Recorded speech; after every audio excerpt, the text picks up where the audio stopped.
Πρώτη συνεδρίαση για σήμερα. Θέλω να ευχαριστήσω όλους τους εκλεκτούς ομιλητές που είναι στο πάνελ.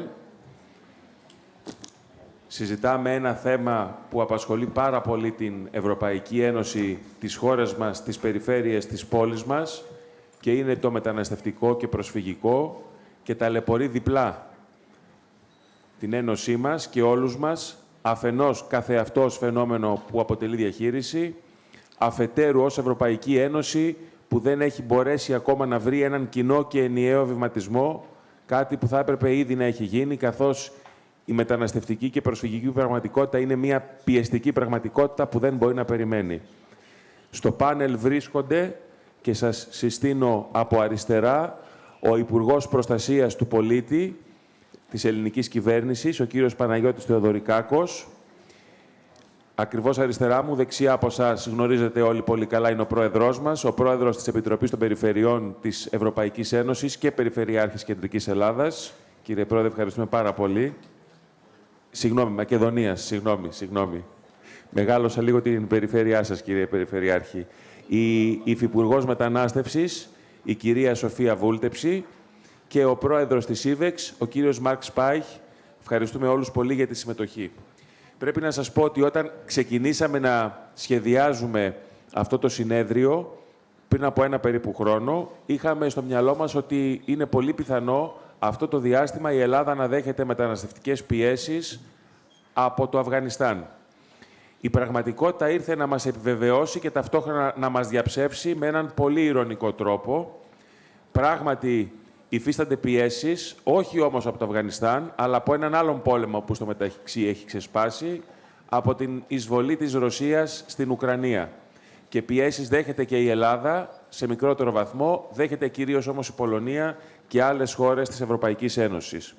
Αν λάβουμε λοιπόν υπόψη ότι είχαν προηγηθεί και άλλα ρεύματα και πιέσεις προς την Ευρωπαϊκή Ένωση πριν τον πόλεμο που ζούμε σήμερα και τις πιέσεις που έχει προκαλέσει, αλλά και ταυτόχρονα το γεγονός ότι υπολογίζουμε πως αυτός ο πόλεμος επίκειται να δημιουργήσει μια επιστηστική κρίση, η οποία με τη σειρά της θα φέρει και νέες πιέσεις και ροές προς την Ευρωπαϊκή Ένωση, αντιλαμβανόμαστε ότι πλέον το φαινόμενο για το οποίο κουβεντιάζουμε δεν είναι μια παραδοχική κατάσταση, αλλά είναι μια μόνιμη, καινούρια, δεδομένη πραγματικότητα για την Ευρωπαϊκή Ένωση, την οποία θα πρέπει η Ευρωπαϊκή Ένωση με σταθερό και ενιαίο τρόπο διαρκώς να διαχειρίζεται. Οφείλουμε εδώ να πούμε ότι η ανάγκη για ενιαία διαχείριση του φαινομένου έχει προέλθει μεταξύ άλλων και από το γεγονός ότι έχει δημιουργηθεί με απόφαση όλων των χωρών ο ενιαίος χώρος Σέγγεν. Και εφόσον υπάρχει ένας ενιαίος χώρος, δεν είναι δυνατόν τα βάρη και τις ευθύνες για την διαφύλαξη του χώρου αυτού να τα υφίστανται και να τα σηκώνουν μόνο όσοι είναι κάθε φορά τυχαία αυτοί που δέχονται την πίεση. Για παράδειγμα, σήμερα η Πολωνία ή η Μεσόγειος, οι χώρες δηλαδή που κάθε φορά βρίσκονται. Υπάρχει στις κοινές γνώμες των χωρών μας η αντίληψη χώρα. Εδώ λοιπόν νομίζω, για να δώσω σιγά σιγά το λόγο στους άλλους ομιλητές, ότι πρέπει να συμφωνήσουμε σε κάποιες βασικές αλήθειες. Πρώτα απ' όλα, ότι οι μεγάλες προκλήσεις απαιτούν και μεγάλες κοινές ευρωπαϊκές απαντήσεις. Ωστόσο, βεβαίως, πολύ συχνά συνομολογούμε ότι η Ευρωπαϊκή Ένωση καθυστερεί τις αποφάσεις της. Βεβαίως και ήταν μια πολύ θετική εξέλιξη η διαπλάτυνση και η διεύρυνση της Ευρωπαϊκής Ένωσης στις 27 χώρες. Όμως, αυτό δεν μπορεί να είναι άλοθη, ότι δηλαδή υπάρχουν πολλές χώρες και άρα χρειάζονται πλατιές συνενέσεις για να καθυστερούμε να παίρνουμε τις αποφάσεις για την πραγματικότητα που ήδη τρέχει. Δεύτερον, ενώ είναι δεκάδες τα Ευρωπαϊκά Συμβούλια και τα Συμβούλια των Υπουργών που έχουν αφιερώσει τις συνεδριάσεις τους στο μεταναστευτικό, δυστυχώς τα αποτελέσματα εξακολουθούν να παραμένουν ισχνά. Δεν έχουμε ακόμα αποκτήσει ένα κοινό ευρωπαϊκό σύστημα ασύλου, αλλά ούτε και ένα κοινό ευρωπαϊκό σύστημα επιστροφών και απελάσεων. Τρίτον, καμία χώρα δεν μπορεί να τα καταφέρει μόνη της. Και βεβαίως δεν μπορούν να τα καταφέρουν μόνες τους οι χώρες που κάθε φορά είναι στην πρώτη γραμμή. Τέταρτον, η διάσταση των απόψεων που υπάρχει στις διάφορες πτέρυγες μέσα στην Ευρωπαϊκή Ένωση πολύ συχνά εμποδίζει το σχηματισμό προτάσεων που θα μπορούσαν να γίνουν αποδεκτές από όλους. Έτσι, λοιπόν, ακόμα και στο τελευταίο Συμβούλιο των Υπουργών Εσωτερικών διαπιστώσαμε πόσο δύσκολη είναι η υιοθέτηση μιας κοινής γραμμής. Για παράδειγμα, και αυτό είναι πολύ σημαντικό, ο ανακοινωθής μηχανισμός αλληλεγγύης περιλαμβάνει και πάλι την έννοια της εθελοντικής συμμετοχής, ένα είδος αρκετά παράδοξης, επιτρέψτε μου να πω, εθελοντικής υποχρεωτικότητας. Έτσι, αν κάτι τέτοιο τελικά υιοθετηθεί, κάποιες χώρες, αυτές που δέχονται, θα φιλοξενούν πρόσφυγες και μετανάστες και κάποιες άλλες απλώς θα συμβάλλουν οικονομικά ώστε να φιλοξενούνται οι πρόσφυγες και οι μετανάστες αλλού. Πέμπτον, μία παράμετρος που είναι πάρα πολύ έντονη στη διαχείριση του φαινομένου είναι οι όμορες χώρες και ειδικά η Τουρκία. Όλοι οι Ευρωπαίοι αξιωματούχοι, οι κορυφαίοι αξιωματούχοι, μεταξύ αυτών και ο εξ αριστερών μου πρόεδρός μας, ο πρόεδρος της Επιτροπής των Περιφερειών, αλλά και η πρόεδρος της Κομισιόν, ο πρόεδρος του Ευρωκοινοβουλίου, όλοι είχαν την ευκαιρία να διαπιστώσουν εκ του σύνεγγυ το Μάρτιο του 2020 την εργαλειοποίηση των προσφύγων και των μεταναστών στον Εύρο. Αλλά και όλοι γνωρίζουμε ότι η κοινή δήλωση Ευρωπαϊκής Ένωσης Τουρκίας που ακολούθησε το Μάρτιο του 2016 ουδέποτε εφαρμόστηκε όσον αφορά το σκέλος της επιστροφής μεταναστών που φτάνουν στα ελληνικά νησιά από το τουρκικό έδαφος. Δυστυχώς, η Τουρκία, όπως ξέρετε και δεν έχει επίσημα αναγνωριστεί όπως θα έπρεπε, εξήγαγε την πρακτική αυτή και στη Λευκορωσία, με αποτέλεσμα να παραβιάζονται και τα σύνορα των κεντροευρωπαϊκών χωρών. Από μια χώρα, μάλιστα, την Τουρκία, η οποία δεν είναι θύμα των πολέμων στη Συρία και αλλού, από όπου προέρχονται σε μεγάλο βαθμό αυτές οι ροές, αλλά θύτης, διότι συμμετέχει και έχει εισβάλει και συμμετέχει στις πιέσεις και στις στρατιωτικές επιχειρήσεις και άρα συμμετέχει στη δημιουργία τέτοιων προσφυγικών και μεταναστευτικών ροών. Πέμπτον, η Ελλάδα πέφτει πολύ συχνά θύμα άδικης κριτικής. Και είναι πολύ χαρακτηριστικό το παράδειγμα. Το 2015, που είχαμε περίπου 1 εκατομμύριο ανθρώπους που μέσω της Ελλάδας ήρθαν στην Ευρωπαϊκή Ένωση, η Ελλάδα κατηγορείται ότι δεν φυλάει επαρκώς τα σύνορά της. Σήμερα υπάρχει η κουβέντα για αυτά τα υποτιθέμενα pushbacks, που η Ελλάδα φυλάει τα σύνορά της. Πρέπει λοιπόν να αποφασίσουμε και ως Ευρωπαϊκή Ένωση τι θέλουμε και να βρούμε τελικά ένα σημείο ισορροπίας. Κλείνοντας, πρέπει να πούμε ότι η τοπική αυτοδιοίκηση, η πόλη και οι περιφέρειές μας έχουν προσφέρει πάρα πολλά σε αυτή την υπόθεση. Αυτή τη στιγμή που μιλάμε, για παράδειγμα, η Ελλάδα φιλοξενεί 40.000 πρόσφυγες από την Ουκρανία, μεταξύ αυτών και 10.000 παιδιά. Μπορεί να φαίνεται ο αριθμός αυτός μικρός σε σχέση με τις υπόλοιπες χώρες και τα νούμερα ανθρώπων που φιλοξενούν, όμως σε μια επιβαρημένη περιοχή ήδη καταλαβαίνετε ότι κάθε νέα επιβάρυνση μετράει σημαντικά. Η τοπική αυτοδιοίκηση είναι παντού παρούσα σε όλες τις μάχες, υλικά και ηθικά, συγκεντρώνοντας παντού βοήθεια και στήριξη. Για την Ουκρανία γίνεται και στην Ελλάδα, γίνεται και αλλού. Όμως, για να γίνονται όλα αυτά, χρειάζεται χρηματοδότηση. Και έρχομαι στο πρώτο τελευταίο σημείο της τοποθέτησής μου. Υπάρχει μεγάλη καθυστέρηση όσον αφορά τους πόρους που προέρχονται από τα ευρωπαϊκά ταμεία. Η προηγούμενη χρηματοδοτική περίοδος, 2014, 2014-2020 is over. We're in 2022 and there is still no light at the end of the tunnel with regard to funding. You understand that this has an impact in the regional programs used by regions and municipalities to manage this phenomenon και ακριβώς regarding the επειδή πιστεύουμε και integration. στην ένταξη, πρέπει η πολιτική που θα εφαρμόζεται για την ένταξη να είναι ενιαία, να βασίζεται σε ενιαία πρότυπα και να έχει και την ίδια την ενιαία, την χρηματοδότηση την ευρωπαϊκή, την οποία εξακολουθούμε και αναμένουμε. Νομίζω ότι υπήρξα αρκετά κριτικός και αιχμηρός στη σκέψη μου, αλλά μπροστά σε ένα τέτοιο πρόβλημα που εξελίσσεται και που ως Ευρώπη ακόμα δεν έχουμε κάνει αυτά που θέλουμε όλοι και που οφείλουμε να κάνουμε για να προστατεύσουμε τον εαυτό μας, νομίζω ότι μια τέτοια τοποθέτηση δίνει και το έναυσμα στους συνομιλητές και σε όλους μας να τοποθετηθούμε και να είμαστε δημιουργικοί και παραγωγικοί.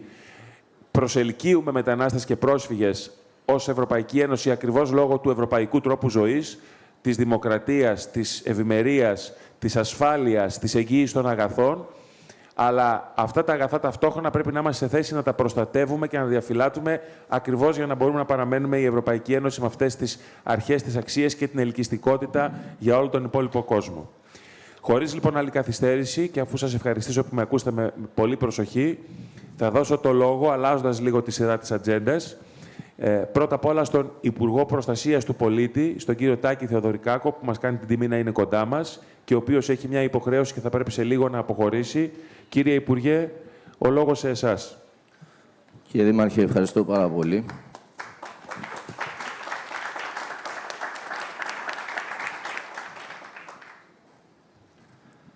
Επιτρέψτε μου καταρχήν να καλωσορίσω τους αξιότιμους προσκαλεσμένους από όλη την Ευρώπη, στελέχη της αυτοδιοίκησης, σε αυτή την τόσο σημαντική εκδήλωση που πραγματοποιείτε, κύριε Δήμαρχε, για την οποία θέλω να σας συγχαρώ.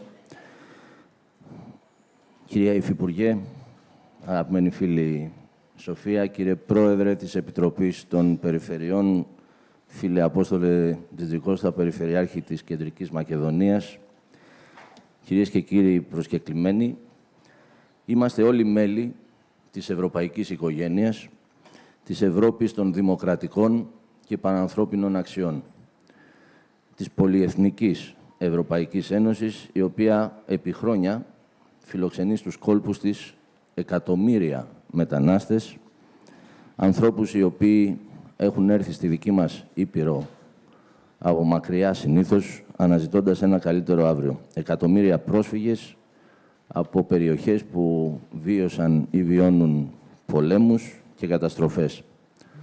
Δυστυχώς, εδώ και μερικούς μήνες, στην Ήπειρό μας υπάρχει και το φαινόμενο των προσφυγικών ροών εξαιτίας πολέμου που διεξάγεται στην καρδιά της Ευρώπης, στην Ουκρανία,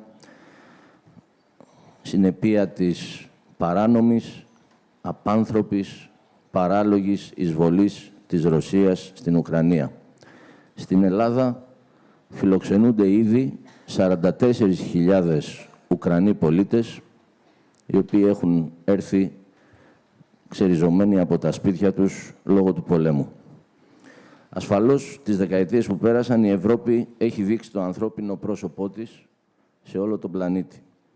Δεν υπάρχει αμφιβολία ότι πρόσφυγες και μετανάστες, οι οποίοι έχτισαν στην Ευρώπη τη ζωή τους, έχουν συμβάλει θετικά στις ευρωπαϊκές κοινωνίες, στην κοινωνία κάθε χώρας μέλους της Ευρωπαϊκής Ένωσης και στο συνολικό ευρωπαϊκό οικοδόμημα. Σήμερα όμως βρισκόμαστε σε μια τελείως διαφορετική φάση. Τίποτα φυσικά δεν μένει αναλύωτο στη γη, αλλά η κλιματική κρίση, οι πολύ μεγάλες ανισότητες μεταξύ Βορρά-Νότου, Δύσης-Ανατολής, αυταρχικά καθεστώτα, πόλεμοι, μεγάλες φυσικές καταστροφές, τροφοδοτούν συνεχώς τις μεταναστευτικές ροές. Ροές οι οποίες είναι ροές παράνομων μεταναστών, καθώς κυκλώματα αδίστακτων δουλεμπόρων, οργανώσεις με πολύ αμφίβολο ρόλο, αλλά ακόμη και κρατικές αρχές εκμεταλλεύονται φτωχούς ανθρώπους, αδύναμους ανθρώπους για τις δικές τους οικονομικές, πολιτικές, επιτρέψτε μου να πω, σε πολλές περιπτώσεις και θρησκευτικές σκοπιμότητες. Και ασφαλώς οι ροές αυτές είναι πολύ πιθανόν να ενισχυθούν, καθώς πράγματι επαπειλείται επισιτιστική κρίση λόγω του πολέμου στην Ουκρανία. Η Ευρώπη βρίσκεται σήμερα σε ένα σταυροδρόμι. Ήδη στις χώρες μας ζουν εκατομμύρια προσφύγων και μεταναστών, αλλά οι ευρωπαϊκές οικονομίες έχουν βιώσει αλλεπάλληλες διαδοχικές κρίσεις. Επιτρέψτε μου να πω ότι η εκτίμησή μου είναι ότι τους επόμενους μήνες is that in the months to come, the European economies might be facing a risk of economic recession, while the societies receive the negative impacts of those flows, meaning increase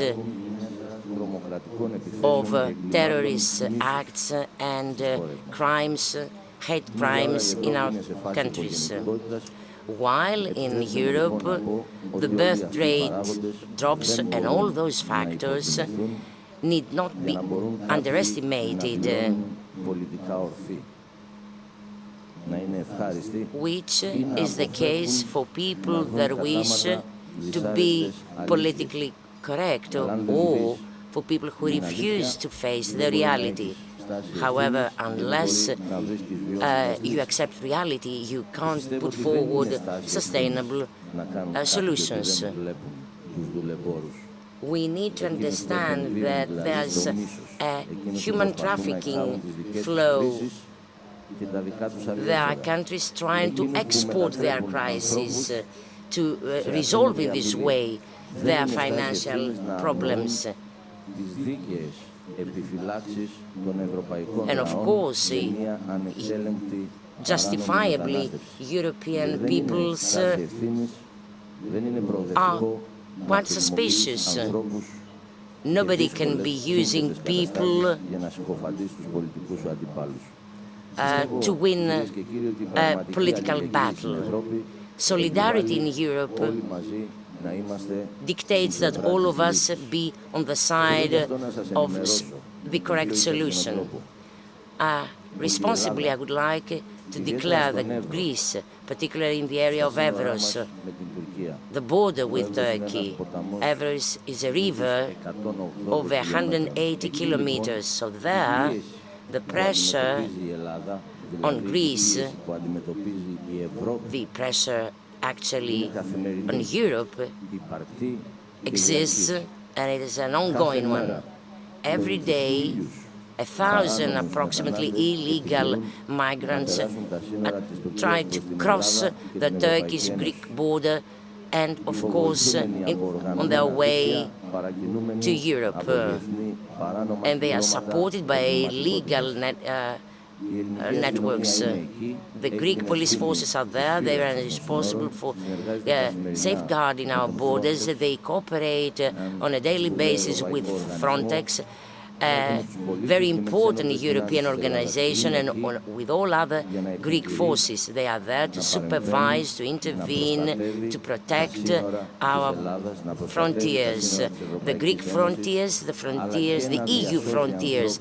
And of course, they are there to save people, because the Greek military, the Greek police forces have managed to save thousands of people in the Aegean and in the Evros River. We protect the frontier of our country, our borders, and we shall continue doing so effectively.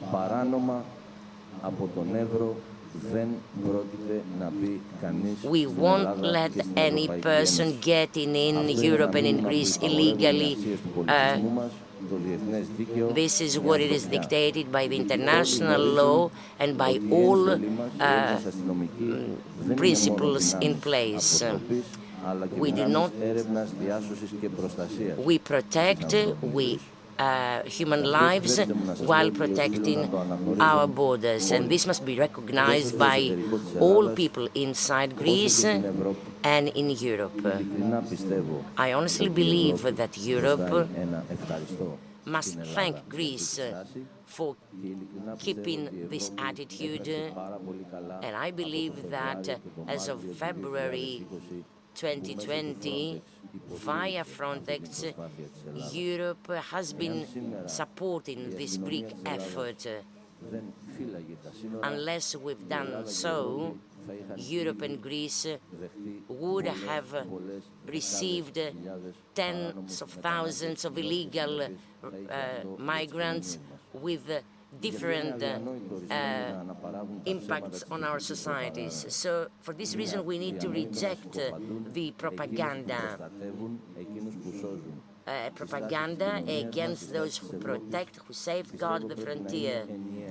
For this reason, Greece and the EU need to have a common policy and attitude, because we are in favor of legal migration, but we shall be very decisive against illegal flows.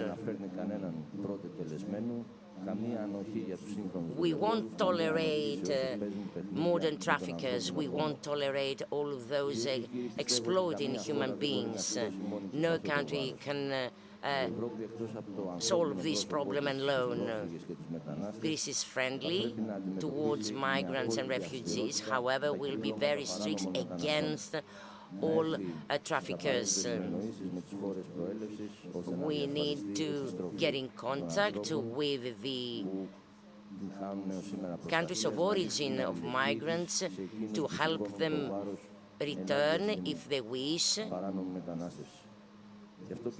And for this reason, we need to enhance further our frontiers. We need to increase the funding, because in Evros we have created an artificial block of 7 kilometers. But I remind you that Evros is of 180 kilometers length. Will continue. We are determined in continuing constructing this artificial block, and for this reason we would welcome the EU in doing so. We are determined to apply the international law to protect all human lives, to safeguard social cohesion, and this must be our common goal for Greece and for Europe. Thank you very much. Ευχαριστούμε πολύ τον Υπουργό της Ελληνικής Κυβέρνησης, αρμόδιο για την προστασία του πολίτη. Of citizens' protection. Είναι η μία πλευρά. This is one side of the coin. The other one is the integration of those who legally come to Greece.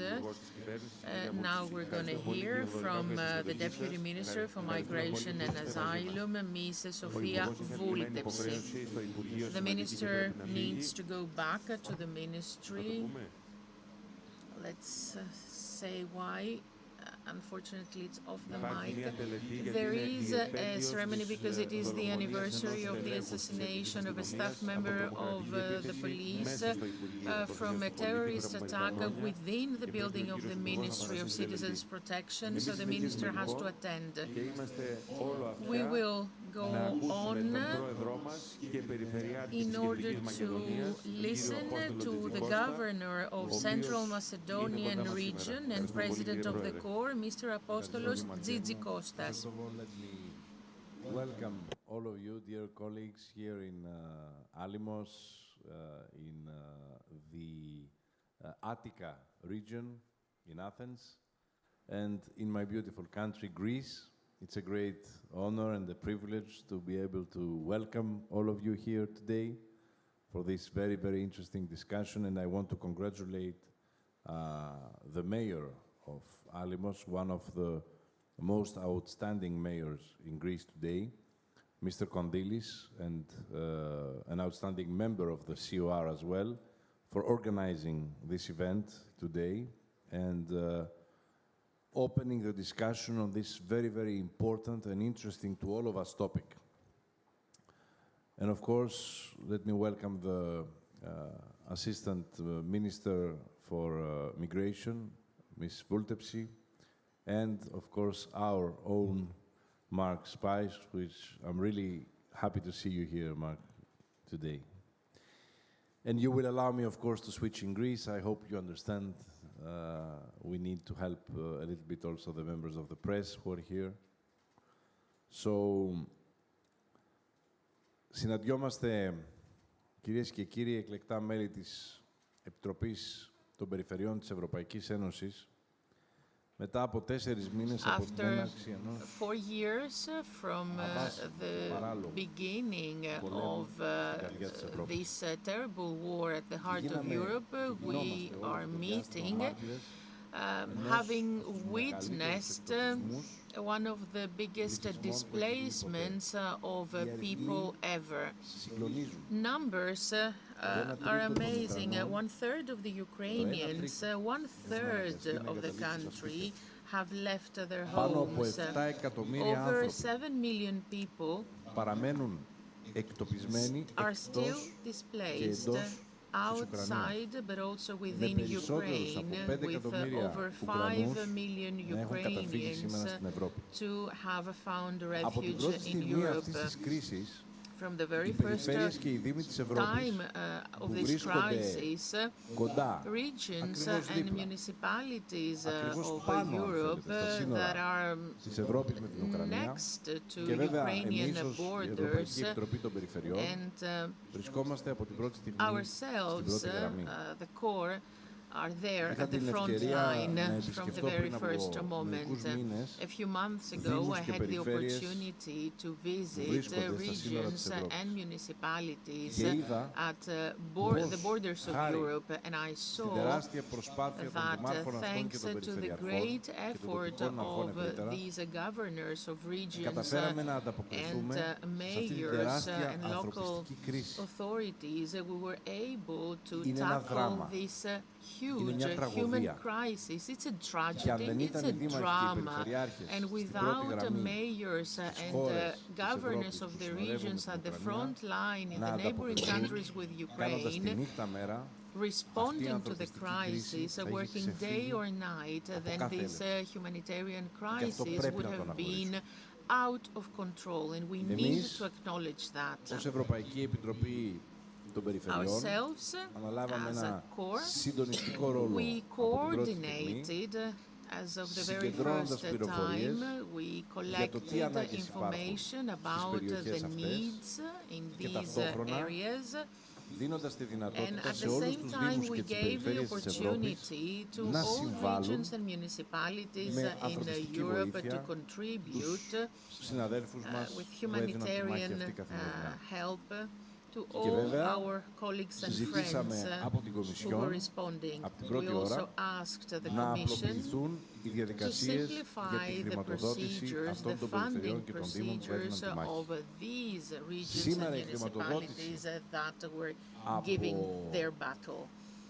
Ευρωπαϊκά ταμεία Today, για την αντιμετώπιση των the μεταναστευτικών και European προσφυγικών ροών funds γίνεται από 5 διαφορετικές γενικές διευθύνσεις της Κομισιόν. are the result Αν είναι of ποτέ 5 δυνατόν ένας DGs. δήμαρχος ή ένας περιφερειάρχης How can it που be δίνει τη μάχη expected στην from πρώτη a γραμμή, στα mayor or a σύνορα governor of a Ευρώπης region who is Ουκρανίας, at the front line να πρέπει να of συνεννοηθεί με 5 battles διαφορές, between Europe and 5 διαφορετικές Ukraine γενικές to διευθύνσεις talk to για να 5 μπορέσει different DGs στην ώρα τους, in γρήγορα δηλαδή, order χωρίς to be γραφειοκρατία, able, να without πάρει τα so much χρήματα για να τα red tape, αξιοποιήσει to take για την the αντιμετώπιση money αυτής της and έκτακτης use them ανθρωπιστικής κρίσης. responding to this Ζητήσαμε λοιπόν να απλουστευτούν οι extraordinary διαδικασίες crisis. So we ask και for να the δημιουργηθεί simplification of procedures ένας and for the ένα creation όργανο of το οποίο an agency, θα of an διευκολύνει τους δημάρχους και institution τους that would περιφερειάρχες help να προσεγγίζουν τη governors χρηματοδότηση, of να the αντλούν region πόρους και να and τους αντλούν γρήγορα και mayors χωρίς to γραφειοκρατία. be able to pump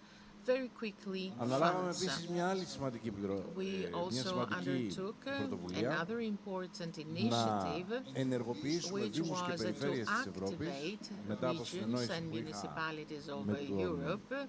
πρόεδρο των Δήμων And της we Ουκρανίας, talked τον about κύριο that Κλίσκο, with Mr. Klisko, για who is τη the φιλοξενία president of παιδιών, Ukrainian ανηλίκων municipalities, in order to κατά το host καλοκαίρι minor σε δήμους και περιφέρειες της underage Ευρώπης. Και χαίρομαι να children σας πω ότι ήδη έχουμε in τεράστιο municipalities of ενδιαφέρον και Europe. τεράστια συμμετοχή σε αυτό το We πρόγραμμα που have οργανώνουμε a ως huge Ευρωπαϊκή Επιτροπή των Περιφερειών. interest in this program that we organize Και κάνουμε και as κάτι a ακόμα. core.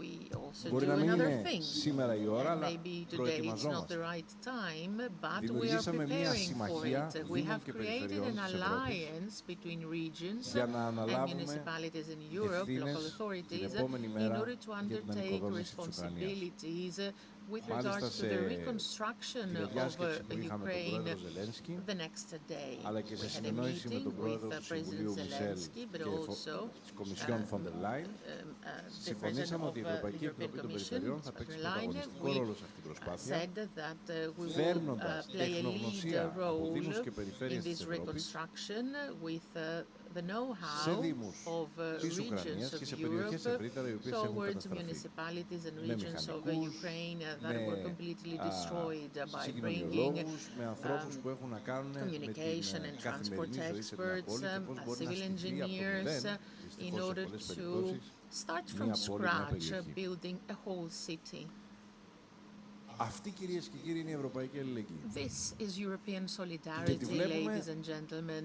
στην υπόθεση και στον πόλεμο της Ουκρανίας, And in στην the πράξη. case of the war in Ukraine, we can Αυτό see όμως δεν it in ήταν the act.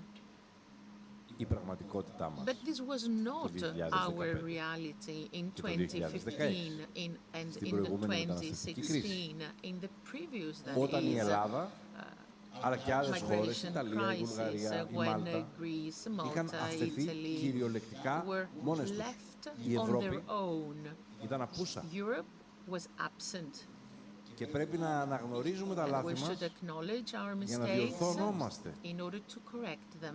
Και θα σας πω ότι ως And I περιφερειάρχης will tell στη you Βόρεια Ελλάδα that as a governor of a δεχτήκαμε region κάποια in στιγμή άνω northern του 50% Greece, των we προσφύγων και had to μεταναστών που βρίσκονταν εκείνη receive την εποχή about στη χώρα. 50% of the refugees and καταβλισμούς migrants in the whole που of ήταν ντροπή για Greece, την ανθρωπότητα. with camps that were a Και με μια shame for προσπάθεια να αντιμετωπίσουμε humanity. ολομόναχη την And we κρίση. were trying Χωρίς on our πόρους, own, χωρίς στήριξη without από κανέναν. resources, without any support, Το καλό to όμως είναι respond ότι η to the Ευρώπη crisis. δείχνει The good thing is ότι μπορεί that και έχει τη Europe δυνατότητα να shows μαθαίνει that από it τα λάθη. can, and it has the Δείχνει λοιπόν να possibility καταλαβαίνει to learn με κάποια lessons. χρόνια To καθυστέρηση understand, έστω maybe it takes a few ότι το years, προσφυγικό, το but μεταναστευτικό δεν είναι εθνικό finally, ζήτημα. migration Δεν είναι issue ζήτημα μιας is not a χώρας, μιας national περιφέρειας ή κάποιων issue, δήμων. is not a Είναι regional ένα issue, not a κατεξοχήν municipal issue. It ευρωπαϊκό is, par excellence, a European issue. Και βέβαια αυτό που δεν πρόκειται And να of ανεχθούμε course, we είναι η cannot απαράδεκτη tolerate εργαλειοποίηση του προσφυγικού και του for μεταναστευτικού που migrants and γίνεται, refugees γινόταν και to γίνεται και become σήμερα που μιλάμε instruments, to από τη become γειτονική Τουρκία. tools of the neighboring Είναι country, μια Turkey. απαράδεκτη, It παράνομη is συμπεριφορά, inadmissible, it is η illegal, οποία ορθώς καταδικάστηκε and this και behavior εχθές was με condemned πρωτοβουλία της ελληνικής even κυβέρνησης και του yesterday Έλληνα by the Πρωθυπουργού initiative of the Greek στα government συμπεράσματα and the Greek Prime του Minister in the Συμβουλίου conclusions of the Council, και δεν πρόκειται να την ανεχτούμε. and we cannot Ξεκάθαρες tolerate it. We must be clear about Εμείς that. οι Έλληνες εδώ Us Greeks here, φυλάτουμε τα we σύνορα protect της Ελλάδος, the Greek borders, φυλάτουμε όμως και τα σύνορα but της we Ευρώπης. also protect Και αυτό καλά the θα κάνουν borders να of το βάλουν Europe. όλοι στο μυαλό And τους. everybody should understand and βέβαια, realize that. Αυτό που επίσης δεν πρόκειται να ανεχτούμε What we cannot είναι tolerate either να υιοθετούν κάποιοι is for some την προπαγάνδα της to Τουρκίας. adopt Turkish Ότι δίθεν η propaganda Ελλάδα that Greece allegedly παραβαίνει κάθε violates ανθρωπιστική λογική, any όχι μόνο κανόνα, humanitarian logic, Και not just rule, δεν συμπεριφέρεται and σωστά does not act στους properly, μετανάστες, στους πρόσφυγες, does οι not οποίοι deal properly επιχειρούν with να προσεγγίσουν immigrants την who Ελλάδα και άρα try την to Ευρώπη. reach Greece, that Να is είμαστε Europe. ξεκάθαροι, We αυτή η must be προπαγάνδα, clear. και έχω την This ενημέρωση propaganda, ότι σύντομα και η Ευρωπαϊκή Ένωση θα την and καταγγείλει. I know that it will Πρέπει be να τελειώνει denounced very εδώ. quickly by the Η EU as Ελλάδα είναι μια well, δημοκρατική should χώρα end here, because σέβεται την Greece is a ανθρώπινη ζωή, democratic country, respecting σέβεται τους human κανόνες life, και respecting το the διεθνές rules, δίκαιο respecting και το τηρεί international απαρέγκλιτα. law, and abides by this law. Κυρίες και κύριοι, Ladies όσον and αφορά gentlemen, το κοινό ευρωπαϊκό σύστημα with ασύλου, περισσότερα regard φαντάζομαι θα μας πει with και η the Υπουργός, πρέπει common να asylum αναγνωρίσουμε system όμως in ότι Europe, πρέπει our minister να γίνουν will πολύ say more συγκεκριμένα βήματα about το αμέσως that, επόμενο but διάστημα. Πρώτα απ' in όλα, the immediate and χρειάζεται imminent ένας future, we must make steps μηχανισμός forward. First of all, επιμερισμού we των need βαρών a mechanism ανάμεσα στα in order to κράτη-μέλη με distribute the πραγματική load αλληλεγγύη. Και δεύτερον, ένα among ενιαίο the member καθεστώς ασύλου states για in υπηκόους τρίτων solidarity. χωρών And of course, we που θα need ισχύει another σε ολόκληρη regime την for Ευρωπαϊκή Ένωση asylum και for το υπογραμμίζω third θα είναι ενιαίο. Εφαρμόζοντας το πρώτο μέτρο, citizens. θα διασφαλίσουμε ότι το βάρος της need διαχείρισης των to εκτάκτων make αναγκών sure θα σταματήσει να βαραίνει that, αποκλειστικά περιοχές που Emergency πλήττονται ανάλογα loads με το σημείο should κρίσης κάθε be φορά. Την προηγούμενη φορά distributed ήμασταν in a εμείς, most τώρα είναι η balanced way. Πολωνία, η It Ρουμανία και used άλλες to be χώρες. us, now it's Και Poland ότι and other θα countries. επιμερίζεται το βάρος του So όποιου the way προσφυγικού ή the μεταναστευτικού load ζητήματος of any σε migration όλα issue τα should κράτη-μέλη be equally της distributed Ευρωπαϊκής to Ένωσης. all EU countries. Επίσης, Furthermore, εφαρμόζοντας το δεύτερο, θα σταματήσει ο διαρκής in doing εγκλωβισμός that, και θα we επιτρέψει σε will περιοχές της Ευρώπης που είναι end πρόθυμες people to να feel υποδέχονται captive πρόσφυγες. in a country. Όλα αυτά συμβαίνουν σήμερα στο πλαίσιο του μηχανισμού προσωρινής προστασίας που τέθηκε σε εφαρμογή το Φεβρουάριο με την έναρξη του πολέμου στην Ουκρανία. Αλλά ελπίζω πραγματικά αυτό να γίνει και το βασικό εργαλείο της ευρωπαϊκής πολιτικής για την μετανάστευση. Άλλωστε, η μετανάστευση, όπως ξέρετε, ήταν και ένα από τα βασικά ζητήματα που απασχόλησαν τη διάσκεψη για το μέλλον της Ευρώπης. Was Και στην important τελική έκθεση της for διάσκεψης, the οι πολίτες conference ζητούν for the future ξεκάθαρα of Europe, and we η saw Ευρωπαϊκή that Ένωση it's clear for να citizens. αντιμετωπίσει They την ask παράτυπη for μετανάστευση EU, και να for the προστατεύσουμε EU αποτελεσματικά to τα ευρωπαϊκά protect μας σύνορα. European Και αυτό το borders ζητούν from οι illegal πολίτες migration. από όλα τα κράτη-μέλη της Citizens Ευρώπης. Και βέβαια from all να EU επανεξαρτηστεί countries το ask Δουβλίνο, for that. And of course προκειμένου we να should διασφαλιστεί review η αλληλεγγύη Dublin και ο δίκαιος in order επιμερισμός των to ευθυνών. have more justice Αυτή είναι in the ακριβώς distribution και η δική μου of θέση, αλλά και η responsibilities. θέση της Ευρωπαϊκής This is my Επιτροπής των position, Περιφερειών, and it's the ότι πρέπει core επιτέλους να position. εγκαταλείψουμε το Δουβλίνο, We να must εγκαταστήσουμε ένα abandon νέο σύστημα που θα Dublin. μοιράζει We δίκαια και must αναλογικά set τα βάρη up a new και system ταυτόχρονα of θα equal αναγνωρίζει distribution, επιτέλους just ότι το distribution, μεταναστευτικό recognizing είναι that the ένα migration κατεξοχήν issue is ευρωπαϊκό a ζήτημα. par excellence Η European Ευρωπαϊκή Ένωση issue. λοιπόν σήμερα So the European καλείται Union is right να now ακούσει τους called πολίτες upon της, to listen to its να ακούσει τις citizens, περιφέρειες και to τους δήμους της listen to που its δίνουν regions αυτές and τις local μάχες authorities, από την πρώτη giving γραμμή, battles σήμερα με in the front στήριξη πριν 5 line, χρόνια χωρίς, today with support, φυσικά 5 years ago without να δούμε support, πώς θα and μπορέσουμε, of course we should διαμορφώνοντας το πλαίσιο see αυτό, να το how κάνουμε in shaping να this λειτουργεί πιο σωστά context προς όφελος των we κοινωνιών can μας. make it Κυρίες και work κύριοι, properly κλείνοντας, and benefit our societies. θέλω In και πάλι να closing, ευχαριστήσω ladies and gentlemen, I τον would Δήμαρχο, like to τον thank κύριο Κονδύλη, the Mayor για once την again, Mr. διοργάνωση Kondylis, αυτής της for the σημαντικής organization of this very της important CIVEX meeting εδώ of στην Αθήνα, στον CIVEX Άλυμο, here in Athens, in και Alimos. να ευχηθώ σε όλους And I'd εσάς, like to τον wish καθένα και την καθεμιά to ξεχωριστά, each and every one of you να σας δοθεί η ευκαιρία to να have δείτε the λίγο opportunity την πανέμορφη χώρα to μου, την visit Ελλάδα, my beautiful στα country, πλαίσια Greece, των δυνατοτήτων in, που of θα course, σας δώσει φυσικά το πρόγραμμα και ο ίδιος ο context Δήμαρχος of the Κονδύλης. availability that Σας you ευχαριστώ πάρα have πολύ given the για τη program, συμμετοχή σας σε αυτή τη and σημαντική Mr. Kondylis συνάντηση. will help Να you είστε with καλά. that. Thank you so much for being here in this wonderful meeting. Ευχαριστούμε πάρα πολύ, Πρόεδρε, Thank κύριε you, Τιτζικώστα, President, Mr. Tzitzikostas, για την πλήρη for ενημέρωση your και thorough presentation of your proposals and ideas. And we're expecting the President of CIVEX, our President, and Minister of the Northern Rhine-Westphalia region. You have the floor, Mr. Speich. The Apostolos, dear Minister, dear Mayor Kondylis, dear colleagues and friends, it is a great honor for me to be with you today. It is also an honor for me to provide now a non-Greek perspective on this panel. Of course, we are all aware that Greece is in the first line when it comes to migration to Europe. So my perspective will be that of a secondary destination, which sometimes is a bit overlooked, but it's also important to see that.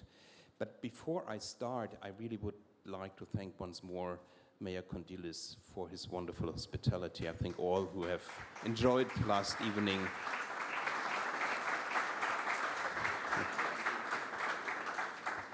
all understand what our president meant when he said that you are one of the most outstanding mayors in Greece. I think we all felt that. Thank you very much.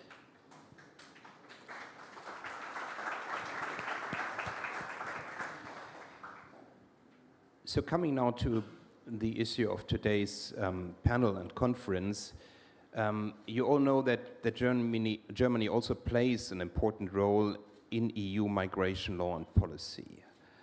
Prior to the start of the war in Ukraine, more than 6 million non-EU nationals lived in Germany. Germany also receives the highest total number of asylum applications in Europe. And my state, North Rhine-Westphalia, which some of you know is the most populous state in Germany, since 2015 has accepted more refugees than any other region in Germany. So we are really a center of things here.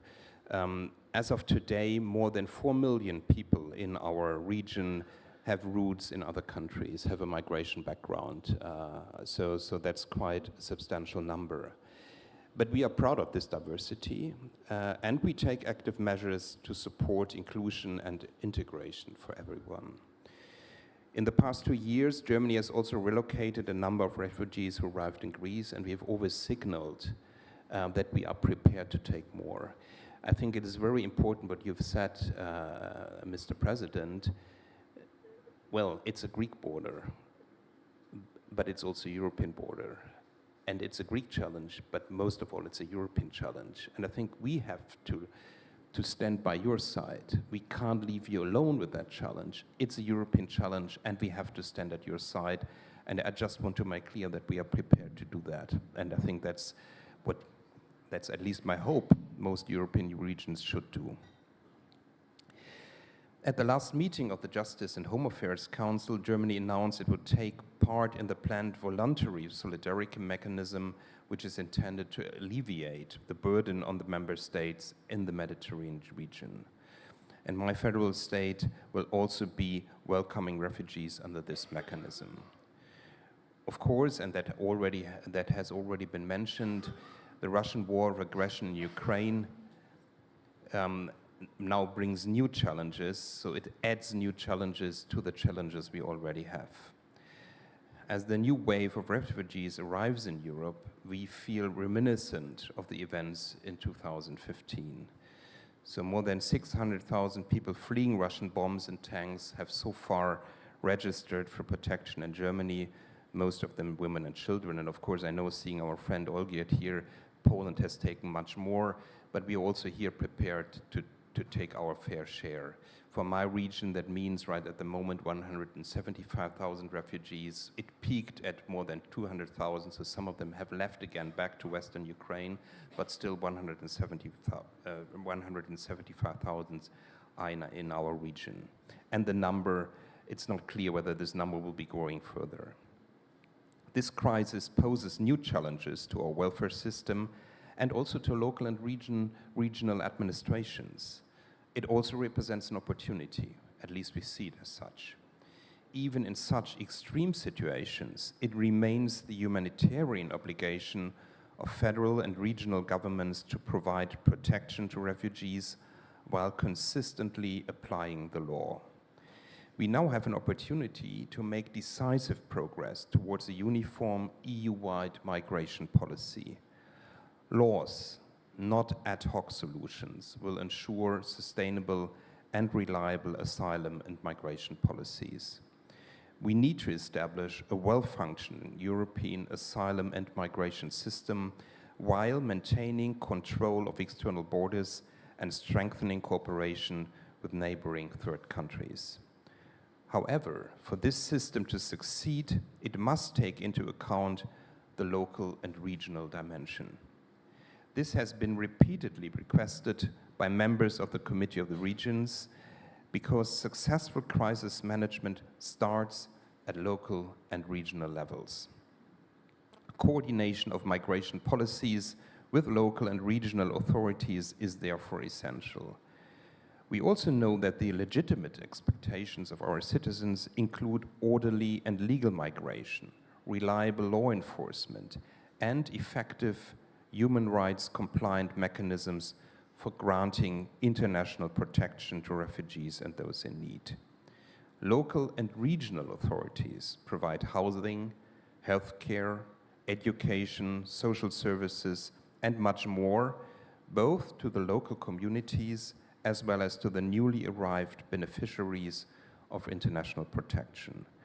And therefore, we need to ensure that local and regional authorities receive support from national and EU level in this regard, because they are the ones that support and keep together the society we create and which we want to live in.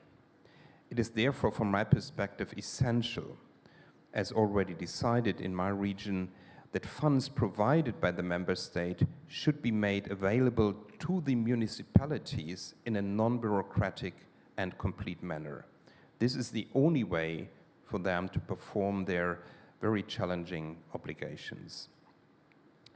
Unfortunately, and that has been mentioned, Europe must be prepared for the Ukraine crisis to become a long-term challenge. Regarding integration, we need to ensure that Ukrainian refugee children are given the opportunity to return to schools quickly and that Ukrainian adults have quicker access to the labor markets. We need to focus here on intelligent solutions and policies. We need to take into account the skills, the knowledge, and the needs of refugees, and we are committed to those objectives. Among other things, we have developed a concept for the reception and integration of children in schools, and we have so far recruited more than 60 Ukrainian teachers, and more are in planning. I would like to close my presentation with a short anecdote. The story goes that while administering a second-year exam at Princeton University, Albert Einstein's teaching assistant noticed that Einstein had set the same paper as in the previous year. "Isn't this the same exam you gave this class last year?" the assistant asked. Einstein paused for a while and then replied, "Yes, it is." Puzzled, the assistant asked, "But why would you give the same exam 2 years in a row?" "Because the answers have changed," Einstein replied. I think this reflects our situation quite well. So, dear colleagues, the questions we face today are the same as before, but our response to the refugee crisis this year shows that we need to change our answers. So thank you very much, and I'm very much looking forward to the conference today. Thank you.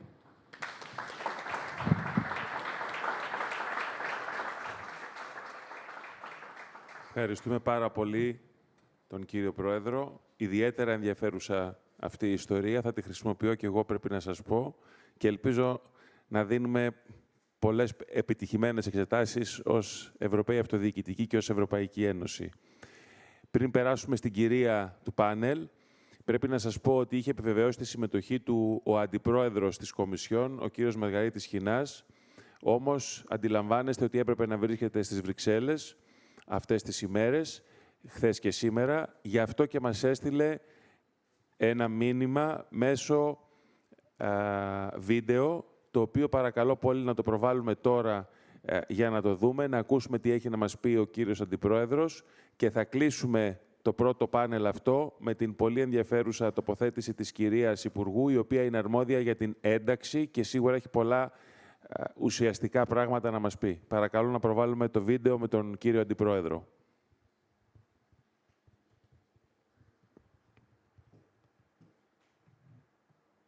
Dear friends, αγαπητοί φίλοι, είναι με μεγάλη χαρά που συμμετέχω έστω από απόσταση στη συνεδρίαση της Επιτροπής CIVEX, της Επιτροπής των Περιφερειών, στο Δήμο Αλήμου και πραγματικά λυπάμαι που δεν μπορώ να είμαι με φυσική παρουσία δίπλα σας να συζητήσουμε το πολύ ενδιαφέρον θέμα της ενσωμάτωσης και της μετανάστευσης. Η αποτελεσματική ένταξη και η ενσωμάτωση μέσα από πολιτικές είναι καθοριστικής σημασίας παράγοντας και για τις τοπικές κοινωνίες και για την εθνική και την ευρωπαϊκή πραγματικότητα. Αν θέλουμε να βοηθήσουμε τις τοπικές κοινωνίες και τις οικονομίες μας να αναπτυχθούν, ας μην γελιόμαστε. Πρέπει να βοηθήσουμε, να χρηματοδοτήσουμε και να υποστηρίξουμε τις διαδικασίες ένταξης. Σε αυτό το πνεύμα, In this spirit, we need to accept that we need migrants to support our economies, our societies, and our competitiveness. This has been clear during the pandemic, when many third country citizens played an important, decisive role in keeping the systems alive and in helping our financial Ακριβώς μέσα σε recovery. αυτό το πνεύμα, In this spirit, παρουσιάσαμε πέρσι ένα last year we have επταετές presented σχέδιο a δράσης για την 7-year ένταξη action και την plan for the ενσωμάτωση, που integration, σκοπεύει which ακριβώς aims στην exactly πετυχημένη, ομαλή ένταξη at των a πολιτών τρίτων smooth χωρών στις integration of κοινωνίες third υποδοχής. countries' Ένα πράγμα civilians, το οποίο αφορά και τις κοινωνίες υποδοχής και something τα which is κράτη-μέλη, important αλλά both for the φυσικά και hosting τους receiving countries μετανάστες του ΣΥΒ. and the migrants Σε αυτή την themselves. προσπάθεια, In this ο effort, ρόλος των the τοπικών role κοινωνιών of local είναι communities καθοριστικός. is very, extremely Στο important. κάτω-κάτω της γραφής, At the end of εκεί the day, εντάσσεται κάποιος. there Σε they μια are πόλη, σε expected ένα to get χωριό, σε integrated μια in a city, a περιφέρεια, small δεν village, a εντάσσεται σε region, μια χώρα ούτε σε μια Ευρώπη. not in a country, Εκεί η not ένταξη in κρίνεται Europe. από την The προσαρμογή τους στις integration γειτονιές, στις is σχολικές αυλές, carried out, is στα γήπεδα implemented του there, μπάσκετ ή in του ποδοσφαίρου και football φυσικά camps, in στο σχολείο και schools, στο πανεπιστήμιο. in universities, Different parts in of the the rural European areas. Union are facing different geographical realities, and that means also different migration realities. So we cannot have a one-size-fits-all approach. And as we highlight in our action plan for integration, migrants, host communities, public authorities and institutions, social and economic partners, civil society, religious and other philosophical communities all have a role to play in integration. And this is precisely why we are working to build strong and long-term multi-stakeholder partnerships at various levels of governance. And this is why one of the first actions we took shortly after the adoption of our action plan was the launch of a new structured partnership with the Committee of the Regions in the field of integration. I'm now looking forward to seeing this new partnership flourish, becoming a tangible reality. Because I do know that is what will make a difference, working together to overcome the individual challenges that cities and regions face. And one of the most significant ways that the EU can provide support is through our funding instruments. I know it is not always easy or straightforward for some of your regions to access that funding. That's why I'm working closely with my colleagues to do what we can to maximize the impact of these funds by organizing regular meetings on integration with the managing authorities of these funds and making it easier for applicants to find out what is available and how to apply for this type of funding. Allow me to also say a few words on the member state that is hosting today's conference and which plays a leading role in integration efforts. Greece, my homeland, and the Commission are working closely, and particularly through Minister Vultepsi, and through the Task Force on Migration Management in Greece that we have set up to promote these policy objectives. And I take this opportunity to welcome the efforts of the Greek authorities to make good use of EU instruments to finance the implementation of the new integration strategy, and I encourage them to coordinate at all levels to ensure both early action and long-term commitment to successful integration. Dear friends, the tragic event of Russia's military aggression against Ukraine once again brings the role of border regions to the fore. The contribution of local authorities has been pivotal, instrumental in shaping our European response to the war.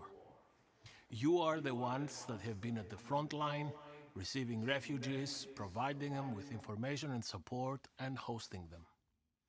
Crucially, you, but especially our border regions, have translated the solidarity of millions of Europeans into tangible action by mobilizing and coordinating citizens' initiatives.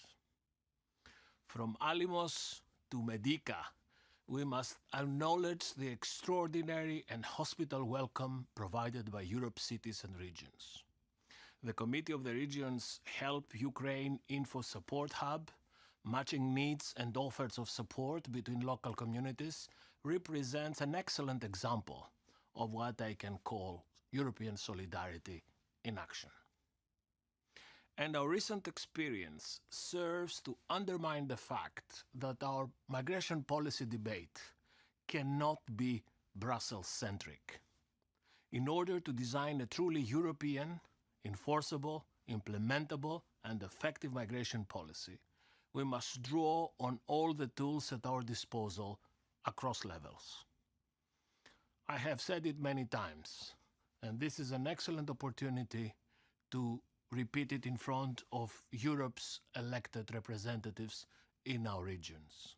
We can only succeed if we can strike a multi-level partnership, a partnership in practice that bonds together the European, the national, and the regional levels of policy.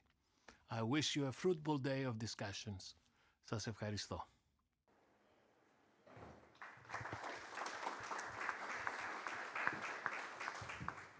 Ευχαριστούμε τον Αντιπρόεδρο που ενώ δεν μπορούσε να είναι εδώ, φρόντισε να μας καταθέσει τις θέσεις. Vice President, although he is not with us, he was able to state his opinion.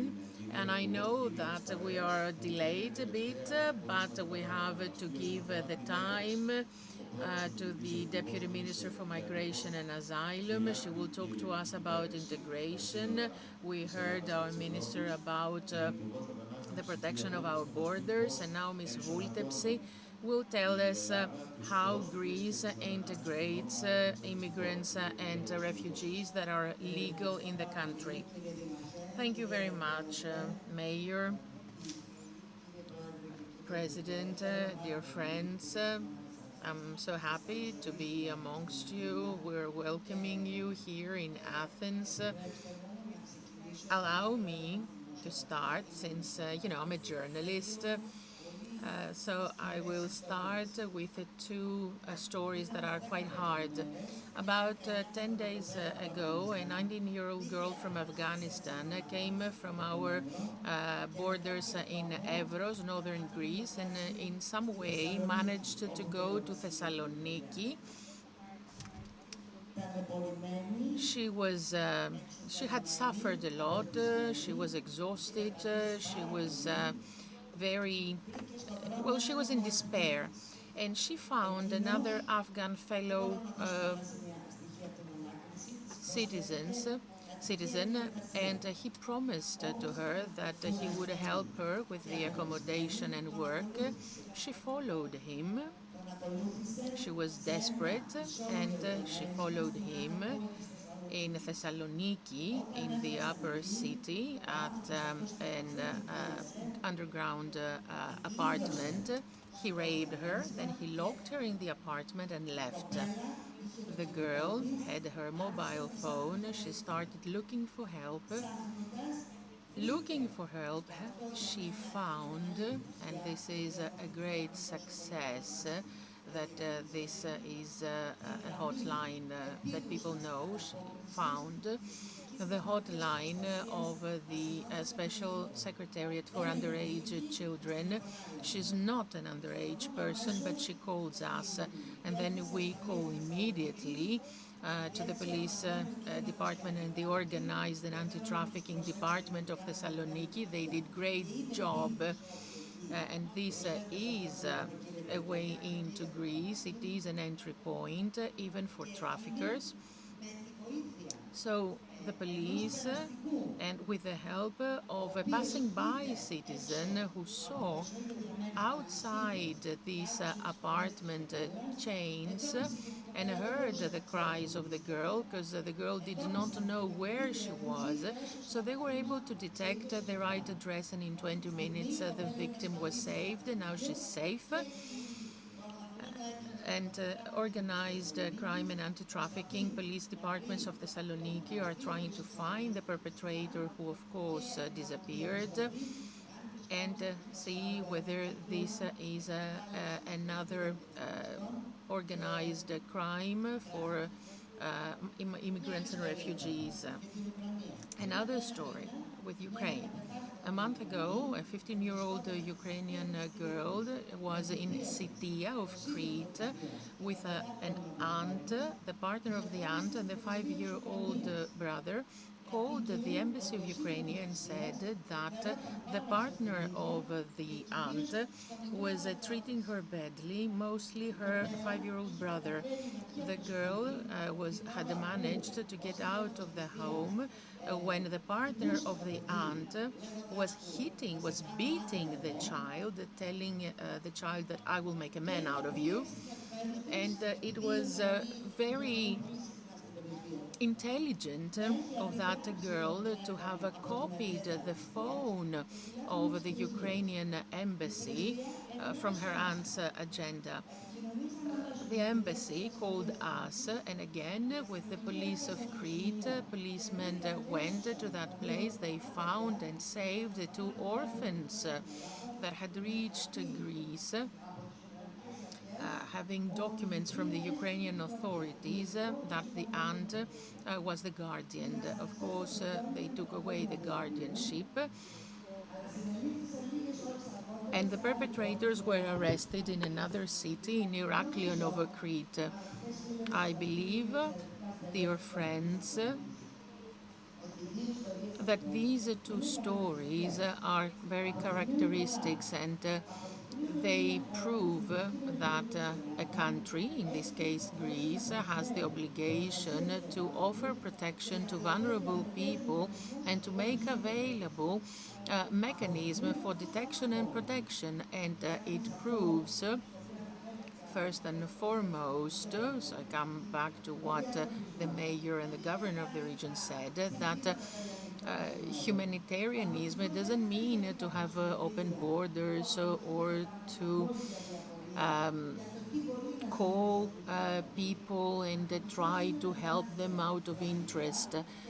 Being a humanitarian means to care and to have all the conditions in order to offer safety and protection. Last week, there was a rare moment at the center of Athens, for me as well, because it was an idea of mine that became a reality, and now other EU countries are asking for this example to be imitated.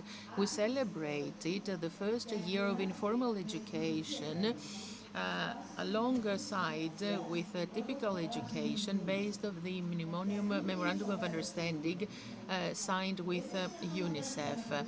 You can't take a child from a rescue boat speaking Urdu and Farsi only and putting that child in the Greek school, the child being, 13 or 14 years of age, and our education is very difficult and very heavy for the Greek children. So either this child will be marginalized or there will be some social tensions from other children's parents. Our program is All Children Deserve an Education, and this was the best year for the education of refugee children in Greece. This proves that within this chaos, you cannot always help those who need your help. And in Greece, under very difficult circumstances, we are giving a battle. And we're doing that under alleged denouncements of humanitarianism who just leave victims to nothing. We live days that have this burden of huge migration flows. We lived what happened in Evros 2020, all the events in Belarus, and all that has showed that we need to protect the borders, we need to ensure national sovereignty, and that we need to have a European answer. However,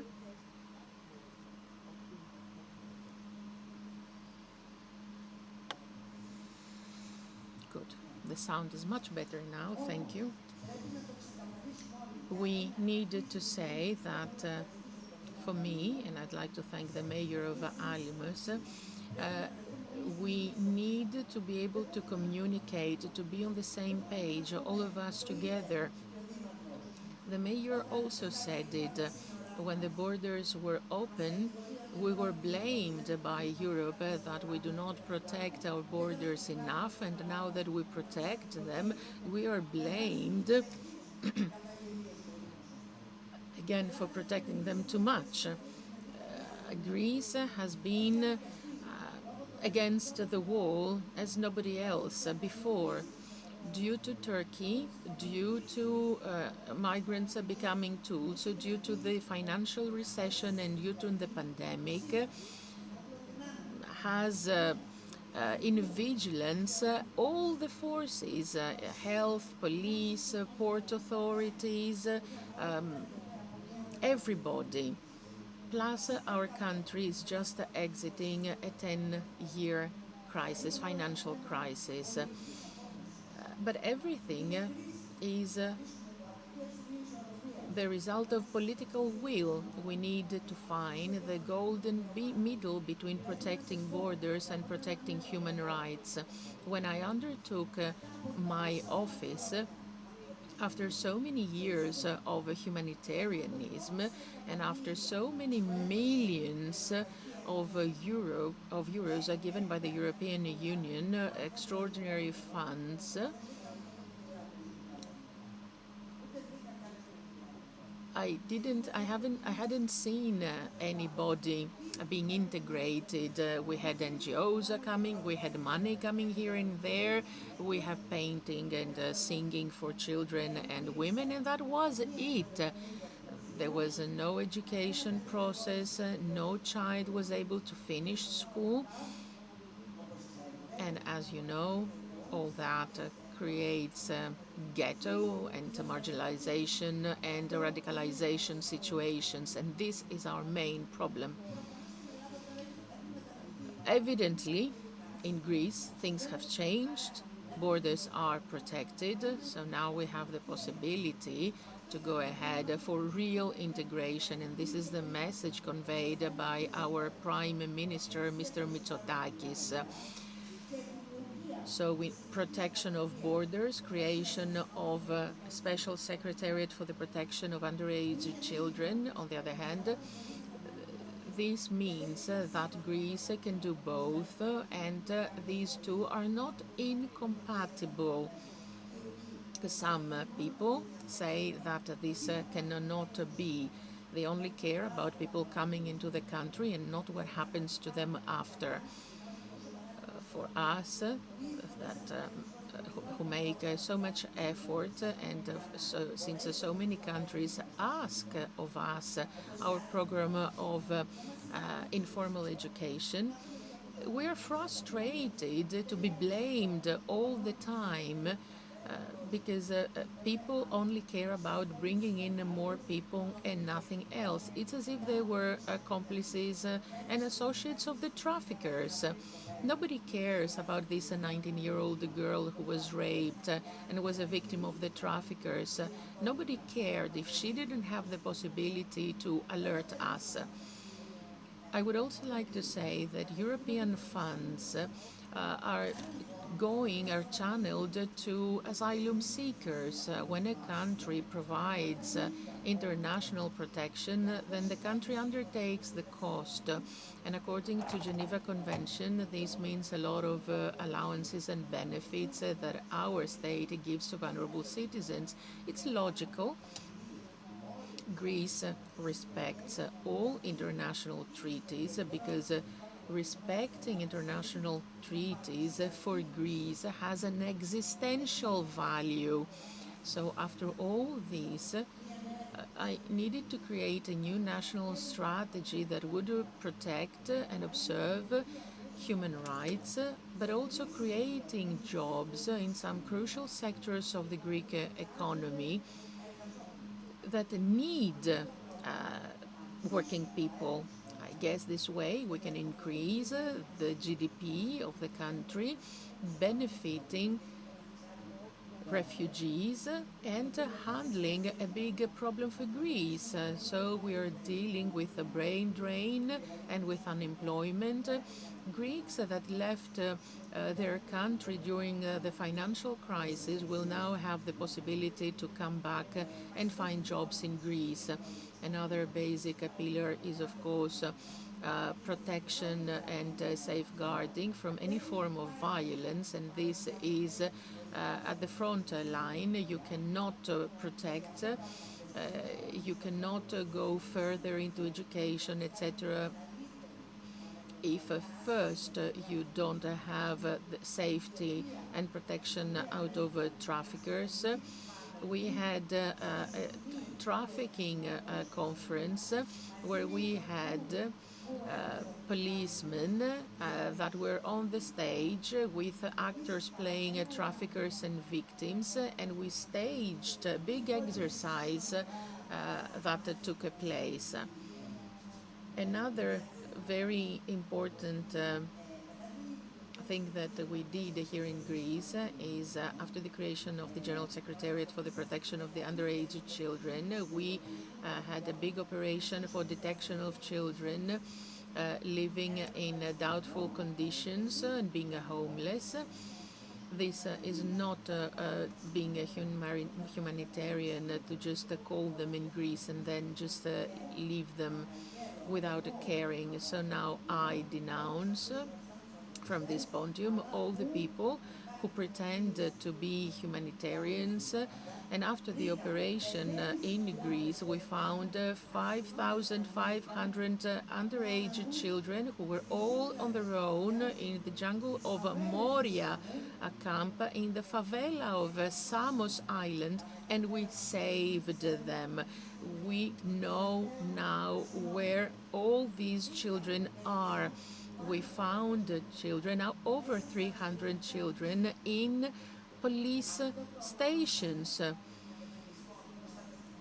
We called that protection because, you know, police would see the refugee children on the streets. They didn't know what to do with them, so they would take them in the police station, and they cared for them.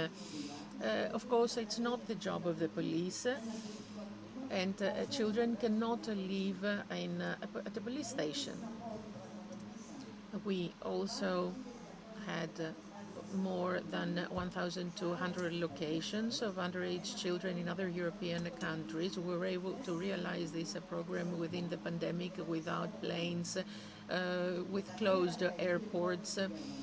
We transported, present in Germany, 1,035 people, out of which 620 were children with heavy diseases, serious diseases, and they're hospitalized in German hospitals. And since you are from all the countries here, I'd like to say that in this important program, Greece proved that when in cooperation with its allies can participate in big and significant programs. I would like to state the countries that received children from Greece, and I will end with that. Germany, France, Finland, Portugal, the Netherlands, Belgium, Bulgaria, Croatia, Ireland, Lithuania, Luxembourg, Italy, and Switzerland. For the Ukrainian refugees, I don't think that I have much time. I could say more, but since our topic was integration, and I found a great podium to tell what happens, because I know that our colleagues can hear various things from here and there, different rumors. There are people who are against a law voted in the Greek Parliament in 2021 saying that NGOs can do rescue operations at sea, but they should call the Greek Coast Guard. We wanted to know where search and rescue takes place. You all understand that in a national sovereign country, no one can do as they wish. So we need to look ahead. We need to see what is really happening. We need to get rid of our cliches and prejudices, and we must be united against all challenges. Thank you. Thank you, Minister, and we're very sorry that we made you skip certain things. We will have 2 sessions afterward with important speakers. The break will only take place for 10 or 15 minutes, so to have some coffee, and in 15 minutes we'll be back in the room to go ahead with the rest of the speakers. Thank you.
Αγαπητοί συνάδελφοι, καλημέρα. Είμαι ο Άγγελος Αγγελίδης. Έχω το γραφείο τύπου του συνεδρίου που διοργανώνει ο Δήμος Αλήμου και η CIVEX σχετικά με το προσφυγικό και το μεταναστευτικό. Ζητούμε συγγνώμη για την καθυστέρηση στην έναρξη της διαδικασίας. Επίσης, θα απουσιάσουν ο κύριος Θαδωρικάκος και ο κύριος Τζιτζικώστας, γιατί δυστυχώς είχαν ανηλυμένες υποχρεώσεις και έπρεπε να αποχωρήσουν. Οπότε, ξεκινάμε αμέσως μια γρήγορη τοποθέτηση του Δημάρχου και της Υφυπουργού και θα περάσουμε αμέσως μετά στις ερωτήσεις. Σας ευχαριστώ πολύ.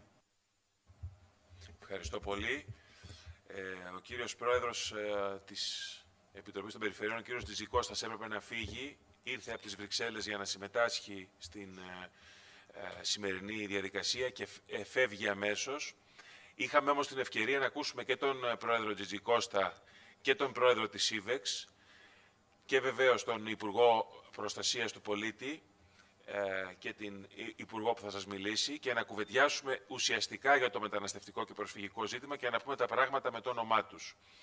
Το ζητούμενο είναι να αποκτήσει η Ευρωπαϊκή Ένωση μία ενιαία πολιτική για τις προσφυγικές και μεταναστευτικές ροές και τη διαχείριση του φαινομένου, μία ενιαία πολιτική που παρά τις προσπάθειες και τις διαρκείς δεσμεύσεις των αρχηγών των κρατών δεν το έχει πετύχει μέχρι σήμερα, τουλάχιστον με αποτελεσματικό τρόπο, με αποτέλεσμα να υφίστανται τεράστιες πιέσεις, ιδίως οι κοινωνίες και οι χώρες, οι περιφέρειες και οι πόλεις της πρώτης γραμμής. Το γνωρίζετε πάρα πολύ καλά πως η Ελλάδα ως χώρα πρώτης γραμμής έχει δεχτεί τεράστιες πιέσεις και τις πιέσεις αυτές υφίστανται μεταξύ άλλων οι πόλεις, οι δήμοι, οι περιφέρειες και οι κοινωνίες που βρίσκονται κοντά στα σύνορα.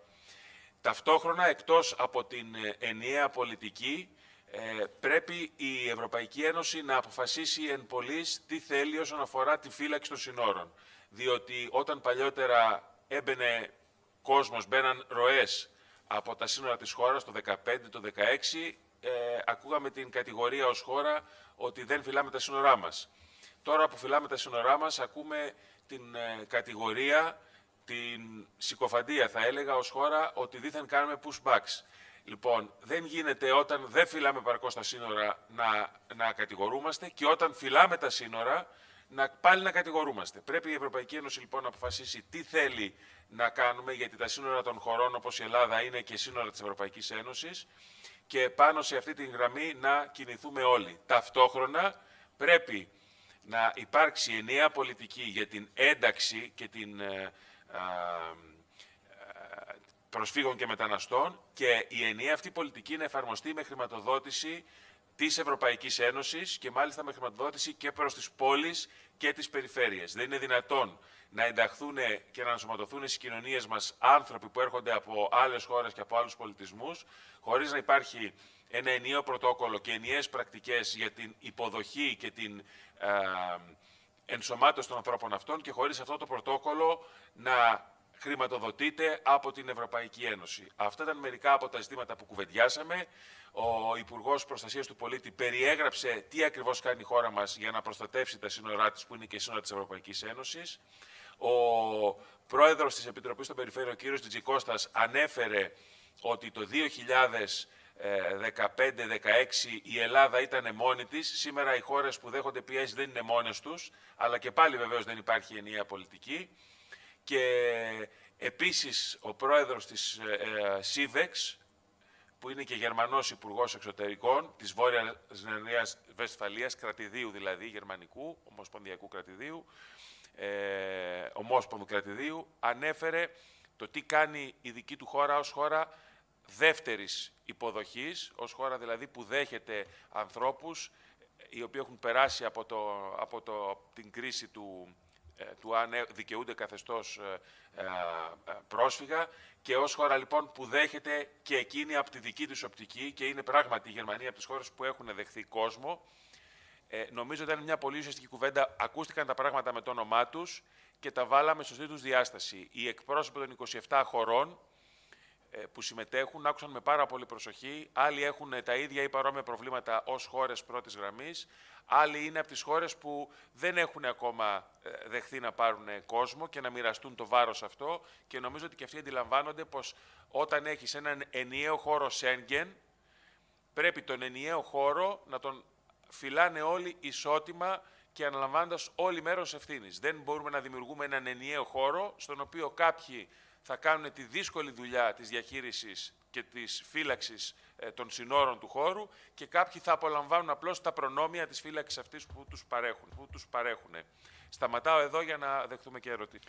Κύριε Βολτέψε, μια γρήγορη τοποθέτηση για να περάσουμε στις ερωτήσεις. Κοιτάξτε, όπως είπε και ο Δήμαρχος, βάλαμε τα πράγματα κάτω και τα είπαμε με το όνομά τους, γιατί πραγματικά είναι πάρα πολύ σημαντικό, όχι μόνο σε επίπεδο υπουργών ή σε επίπεδο Ευρωπαϊκού Συμβουλίου, αλλά σε επίπεδο περιφερειών, δήμων, τοπικής αυτοδιοίκησης, να εξηγούμε τι γίνεται για να μην περνάει η προπαγάνδα. Γιατί έτσι περνάει η προπαγάνδα. Όταν προχωράει από τα κάτω προς τα πάνω. Και θέλαμε να είμαστε ξεκάθαροι σε αυτό το ζήτημα, να γνωρίζουν και εκείνοι ότι εμείς δεν θα ανεχθούμε τέτοιου είδους συκοφαντίες και κατηγορίες, και είχα την ευκαιρία να τους πω ότι για μας δεν είναι ασύμβατα, είναι συμβατά τα δύο, δηλαδή και η φύλαξη των συνόρων και η προστασία των ανθρωπίνων δικαιωμάτων, και τους έδωσαμε συγκεκριμένα παραδείγματα πώς μπορούμε να πετύχουμε και τα δύο. Είμαστε στη διάθεσή σας για ό,τι άλλο θέλετε εσείς να ρωτήσετε. Όμορφα. Σας ευχαριστώ πολύ. Παρακαλώ. Η κυρία.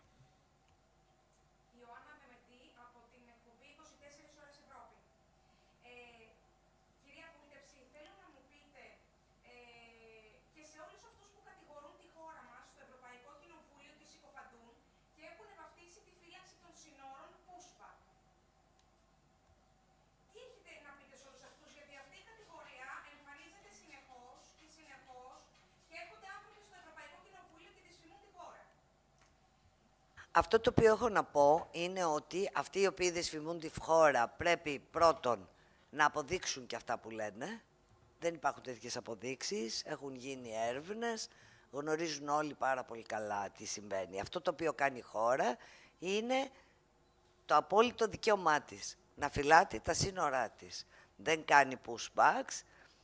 Εάν κάποια σκάφη βρεθούν μέσα στα ελληνικά χωρικά ύδατα, γίνεται έρευνα και διάσωση. Αυτές τις τελευταίες μέρες το ελληνικό λιμενικό σε 3 διαφορετικές περιπτώσεις έχει σώσει τουλάχιστον 200 ανθρώπους, πάρα πολλά παιδιά, γιατί όταν έρχονται εδώ οι βάρκες, εμάς, από τον αριθμό που φτάνουν, τα μισά είναι παιδιά και τα μισά των μισών είναι ασυνόδευτα. Άρα λοιπόν δεν μπορούν να κατηγορούν την Ελλάδα, η οποία έχει φτιάξει πρωτοποριακά συστήματα προστασίας, όπως είναι η προστασία των ασυνόδευτων ανηλίκων. Και, εν πάση περιπτώσει, να σας πω κάτι, όλοι οι διεθνείς οργανισμοί συνεργάζονται μαζί μας. Ο Διεθνής Οργανισμός Μετανάστευσης, η ύπατη αρμοστία του ΟΗΕ για τους πρόσφυγες, η UNICEF. Αν πίστευαν ότι η Ελλάδα κάνει κάτι τέτοιο σαν αυτό που κατηγορείται, θα συνεργάζονται τόσο στενά μαζί μας. Έχουν έρθει οι εκπρόσωποι όλων των διεθνών οργανισμών εδώ, η εκπρόσωπος του ΟΗΕ για την προστασία των παιδιών, τώρα η εκπρόσωπος του ΟΗΕ από την Ιρλανδία κατάγεται για την προστασία των ανθρωπίνων δικαιωμάτων, και όλοι μας έχουν δώσει εύσημα. Άρα λοιπόν δεν υπάρχει τέτοιο ζήτημα. Το μόνο που υπάρχει, όπως είπα και πάνω, είναι ένας νόμος του Αυγούστου του 2021, που δεν επιτρέπει σε οποιαδήποτε μη κυβερνητική οργάνωση βρίσκεται στην Ελλάδα και στα ελληνικά χωρικά ύδατα και να δραστηριοποιείται και να κάνει έρευνα και διάσωση χωρίς να ειδοποιήσει το ελληνικό λιμενικό, την ελληνική ακτοφυλακή, και χωρίς να τεθούν οι ενέργειές της, γιατί έρευνα και διάσωση κάνει οποιοδήποτε διερχόμενο πλοίο έτσι κι αλλιώς, χωρίς να τεθούν οι ενέργειές της κάτω από τον έλεγχο του ελληνικού λιμενικού, το οποίο μάχεται ηρωικά και για να προστατεύσει τα σύνορά μας και για να προστατεύσει τις ανθρώπινες ζωές. Και αυτό πρέπει να γίνει ξεκάθαρο και πρέπει να γίνεται ξεκάθαρο σε κάθε περίπτωση που επικοινωνούμε με ξένους φίλους. Μπορώ να συμπληρώσω κάτι? Βέβαια. Επιτρέψτε να συμπληρώσω κάτι. Το είπαμε και κάτω στους συναδέλφους, να το πούμε και εδώ. Αυτοί που ασχολούνται με το αν η Ελλάδα κάνει pushback, θα ήταν καλύτερα να ασχοληθούν με την διπλανή χώρα, την Τουρκία, που κάνει push forward. Γιατί ξέρουμε ότι η Τουρκία εργαλειοποιεί τους μετανάστες και τους πρόσφυγες, τους σπρώχνει προς κατευθύνσεις που θέλει και τους μεταχειρίζεται σαν ένα μέσο και εργαλείο για να επιτύχει τους σκοπούς που θέλει όσον αφορά την εξωτερική της πολιτική και γενικότερα την γεωστρατηγική της θέση. Άρα, θα ήταν καλύτερο να ασχοληθούμε με την πραγματικότητα, που είναι η εργαλειοποίηση αυτών των ανθρώπων, παρά με φανταστικές κατηγορίες που δεν βοηθάνε πουθενά στην ειλικρινή αντιμετώπιση του φαινομένου και στην επίλυση των προβλημάτων που αυτό προκαλεί. Ο κύριος.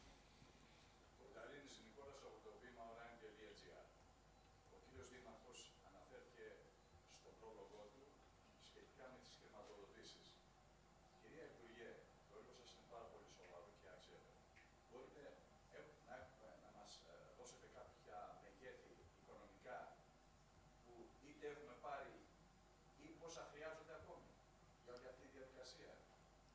Ακούστε, υπάρχουν ευρωπαϊκά κονδύλια.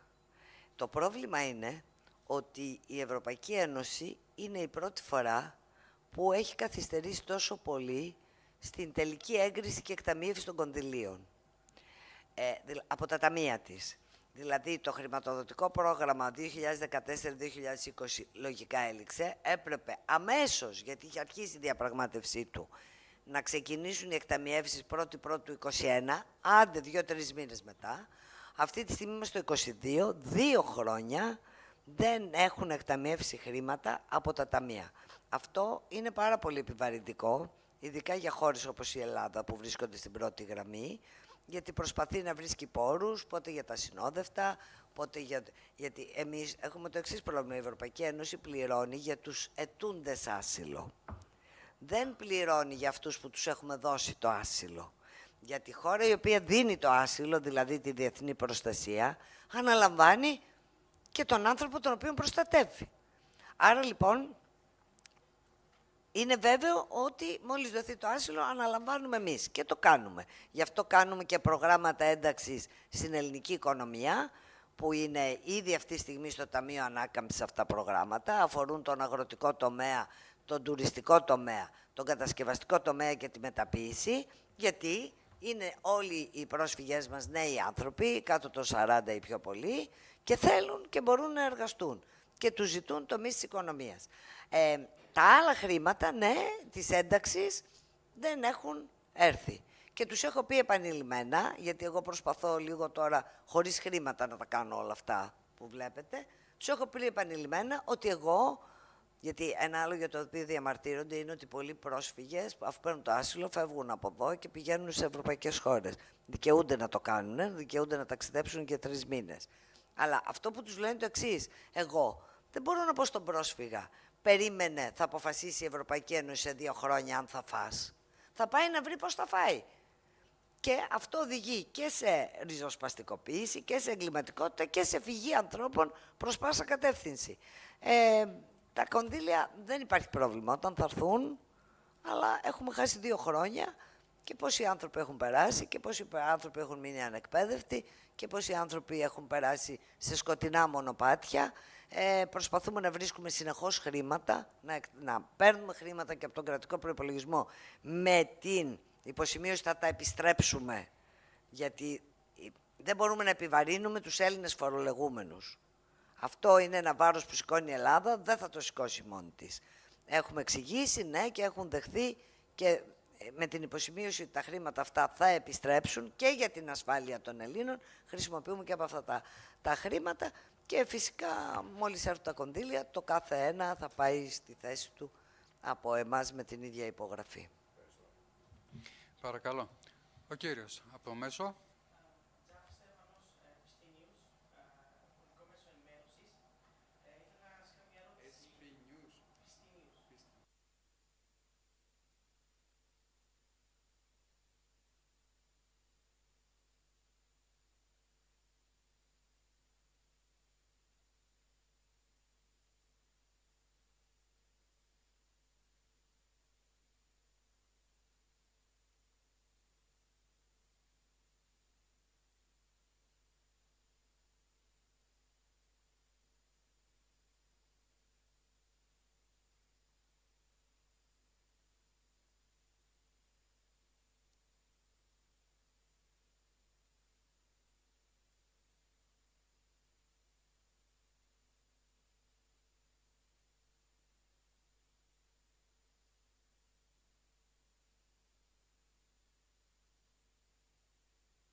Σε ποια χώρα?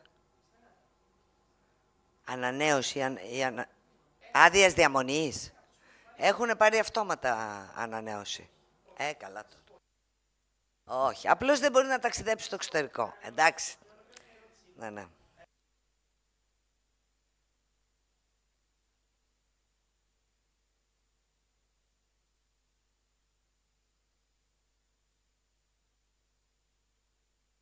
Ναι, παρακαλώ την ερώτηση.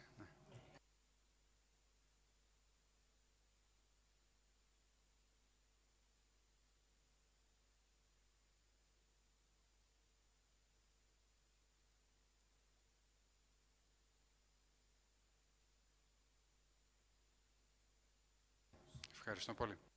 Λοιπόν, θα σας απαντήσω. Πρώτον, η διαδικασία του ασύλου δεν καθυστερεί. Από τις αποφάσεις που εκδίδονται, γίνεται πάρα πολύ γρήγορα. Αν με ρωτήσετε εμένα, δεν είμαι πολύ σίγουρη γι' αυτό. Προσωπική άποψη όμως. Λοιπόν, λέτε λοιπόν εσείς ότι θέλετε γρήγορα το άσυλο. Σωστά? Τι? Όχι. Πάω στην πρώτη ερώτηση, εκτός αν την ξεχάσατε εσείς. Είπατε ότι βιάζεστε και ότι καθυστερεί το άσυλο 3 και 4 χρόνια. Αυτό δεν υπάρχει βέβαια, είναι οι παλιότεροι μάλλον. Τι το θέλει κάποιος τώρα? Πες ότι δεν το παίρνει. Όταν παίρνει το άσυλο ή όταν δεν το παίρνει. Τι να το κάνει, τι σκοπεύει να το κάνει? Γιατί αυτή τη στιγμή είναι σε μία δομή και μπορεί και διαβεί και ζει και τρώει και εκπαιδεύεται και έχει δικαίωμα εργασίας 6 μήνες μετά την είσοδό του στην Ελλάδα. Τι θέλει να κάνει με αυτό το άσυλο? Και αν δεν το πάρει και πάρει απορριπτική, τι κάνει? Φεύγει για τη χώρα του? Γιατί άμα αρχίσουμε τα ερωτήματα, κύριε συνάδελφε, ξέρετε ότι μπορώ να τα κάνω καλύτερα. Ναι, επιστρέφει κανείς? Κανείς. Αυτή τη στιγμή που μιλάμε έχουν πάρει απορριπτική και συνεχίζουν να είναι εδώ. Έτσι δεν είναι? Άρα δεν βιάζεται γι' αυτό. Δεν βιάζεται γι' αυτό. Τι βιάζεται, για να του πούμε έχεις απορριπτική, φύγε? Εντάξει, λοιπόν, όχι αυτά τώρα. Λοιπόν, τώρα, δεν ξέρω τι κάνουν σε άλλες ευρωπαϊκές χώρες. Σε άλλες ευρωπαϊκές χώρες κάνουν ό,τι και εμείς. Βγάζουν ή δεν βγάζουν το άσυλο και με διάφορους τρόπους προσπαθούν να απελάσουν. Δεν είναι εύκολη η απέλαση όμως. Άδεια διαμονής, αυτός που έχει άσυλο έχει. Έχει κανονική. Λόγω του κορονοϊού ανανεώθηκαν αυτόματα. Αυτή τη στιγμή που μιλάμε είναι ανανεωμένη μέχρι 31 Δωδεκάτου. Απλώς δεν μπορεί να ταξιδέψει στο εξωτερικό. Αυτό συνδέεται με την πρώτη ερώτηση που σας έκανα. Τι το θέλει το άσυλο? Έχει ανανέωση για μέσα στην Ελλάδα, έχει δικαίωμα εργασίας, έχει δικαίωμα να κατοικήσει, μπορεί να πάει στο πρόγραμμα Ήλιος και να εκπαιδευτεί. Τι το θέλει? Για να ταξιδέψει εκτός. Και μετά να γίνεται φασαρία στη Γερμανία, ότι η Ελλάδα στέλνει κόσμο στη Γερμανία. Ναι. Να περάσουμε λίγο στην επόμενη ερώτηση. Ναι, σας έχω απαντήσει. Ναι, ίσως το δεύτερο γύρο, αγαπητέ. Μπορεί πολύ καλά. Όχι, δεν σας τα έχει πει καλά. Αγαπητέ δεν συνάδελφε, σας τα έχει πει καλά. Στο δεύτερο γύρο των ερωτήσεων. Έχει άσυλο και δεν μπορεί. Τι λέτε τώρα? Έχουμε δώσει άσυλο, σημαίνει έχει τα ίδια δικαιώματα με τους Έλληνες πολίτες, έχει πάρει τη διεθνή προστασία μας. Να περάσουμε λίγο στην επόμενη ερώτηση, παρακαλώ. Άσυλο θέλει να ανανεώσει ή άδεια διαμονής? Το άσυλο το πήρε. Έχει άδεια διαμονής. Έλα τώρα, σε παρακαλώ. Έχουν ανανεωθεί αυτόματα. Λοιπόν, για να μην το κάνουμε προσωπικό. Δεν μπορεί να ταξιδέψει στο εξωτερικό. Ακούστε με, τώρα, εντάξει, δεν είμαι τώρα χτεσινή. Λοιπόν, σας παρακαλώ, δεν θα το κάνουμε. Η άδεια διαμονή σας λέω, λόγω κορονοϊού ανανεώθηκε αυτόματα για όλους. Κάποιο άλλο πρόβλημα έχει. Αλλά δεν είναι αντικείμενο συνέντευξη τύπου ένας άνθρωπος. Έτσι ακριβώς, παρακαλώ. Πολύ να πάμε λίγο στην επόμενη ερώτηση. Παρακαλώ.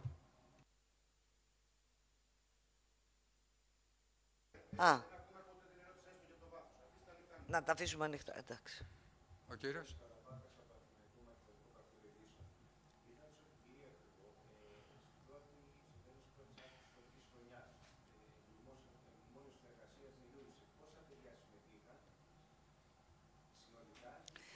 Θα δώσουμε τα στοιχεία. Είναι πάνω από 5.500 παιδιά. Αλλά ζήτησα, τα παρουσιάσαμε τα στοιχεία, ζήτησα τα πιο τελευταία, γιατί τώρα επειδή έρχονται από όλη την Ελλάδα δεν θέλω να είμαι ακριβής στον αριθμό. Είναι πάνω από 5.500. Για μας είναι πολύ σημαντικό, γιατί όλα ξεκινούν από τη γλώσσα. Όταν μιλάει ελληνικά κάποιος, μπορεί να σπουδάσει, μπορεί να μάθει μια τέχνη, μπορεί να ενσωματωθεί. Και ήταν πάρα πολύ σημαντικό. Πετύχαμε σε ένα χρόνο ότι δεν είχε επιτευχθεί από την ώρα που άρχισε η κρίση.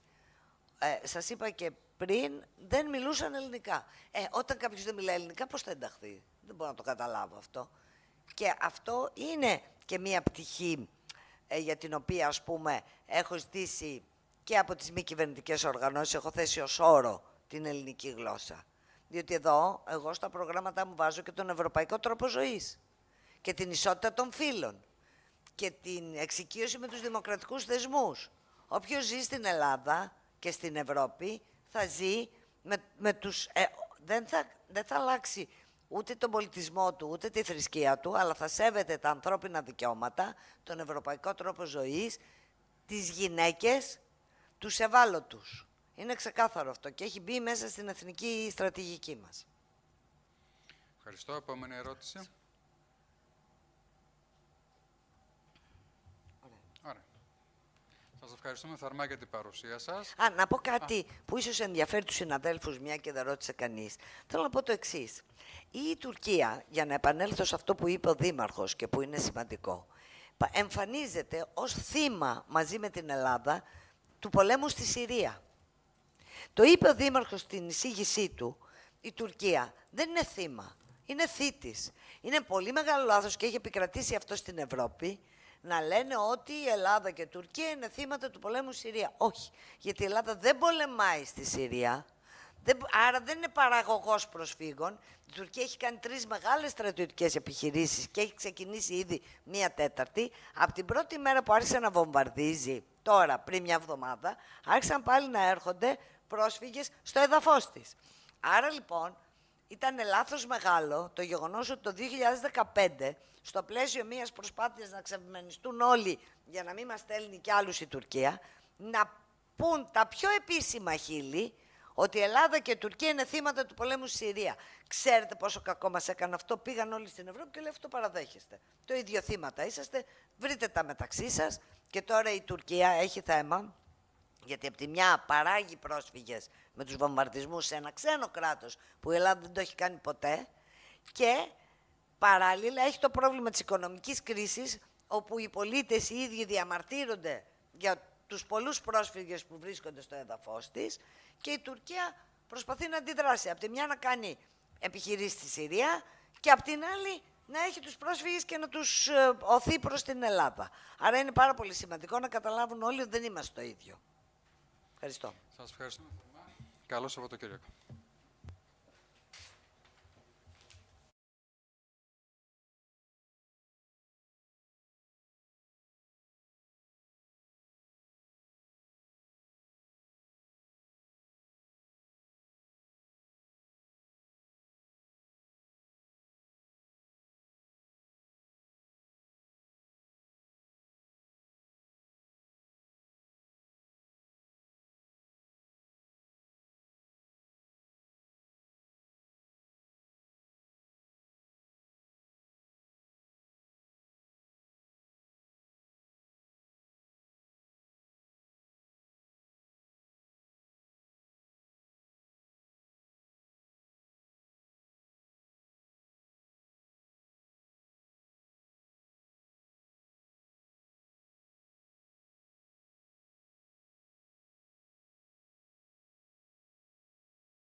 We will begin session 1. So, esteemed colleagues, excellencies, and I would like to firstly thank the organizers for inviting ICMPD to be part of this very important and timely discussion. I would also like to take the opportunity to thank the city of Alimos for its warm hospitality. Just to say a couple brief introductory points, we saw how Greece, in fact, hospitality extends beyond what we're seeing here, but it's the culture of reception and how municipalities in Greece have been at the forefront of hosting and receiving refugees and migrants alike, and especially in 2015 in the wake of an economic crisis that was felt here. We heard that this morning from the opening, so very inspiring to be here. I think it's also very timely because this week being World Refugee Week, and in the second session particularly, we will address the issue of displacement, but I wanted to share a couple key figures. In the world, according to UNHCR, there are about 100 million people who have been forced to flee their homes because of conflict or persecution. That means that 1 in 78, so let's say one of us here in the world, are people who are being displaced. Now, about half of that figure, so over 50 million people, are internally displaced, meaning they stay within the country. And before the wake of the Ukraine crisis, at least that's the latest data we have, the really stark majority, so over 80% of the people who were displaced lived in low and middle income countries, and over 70% were actually in neighboring countries. And these, we're talking only about refugees or displaced populations because of conflict, not the wider migration spectrum. So to start the session, and I like the fact that the conference is shaped in such a way that we start broader and then we go to the more specific dimension, I wanted to mention the fact that migration is broader than displacement or refugee. It also encompasses competition for talent and attractiveness that could be a topic of discussion here. The demographic dimension, labor shortages, addressing skills gap, also this balance between security and humanitarian, avoiding exploitation. Remittances are a big part of the migration landscape, social cohesion, and also drawing on opportunities from diversity, among others. In fact, before the war in Ukraine, Poland was already host to over 1 million Ukrainian migrants working there. So indeed, the migration landscape is much wider. And I wanted to raise this for the topic of the session today. With that, I'd like to introduce the panelists and also offer apologies. There are two of our esteemed colleagues who could not be here with us and send their apologies. Georgios Katsimarkos, the governor of South Asian region and member of the Conference of Peripheral and Maritime Regions, CPMR, unfortunately could not join us, and neither could Jette Christensen, the head of the European Union Asylum Agency here, office in Greece. But with that in mind, perhaps we can then have a fruitful discussion with members here and address any questions you have. I'd like to introduce our first panelist, Antje Gröther. Apologies for who's the Vice President of Bremen State Parliament. You're also the rapporteur on the new pact on migration and asylum and the revised Schengen area and governance. The question we have at hand here is, how can we achieve migration and integration policies that are better calibrated to local and regional needs? And in the framing of the session, talk about multi-level governance, but I'm sure you'll have a lot to say from your stance. Antje, Yes. please. Thank you very much. Thank you very much for having me today. I will use one of my few words I knew in Greek, and I hope it's right. It's kalimera. So thank you very much for having me.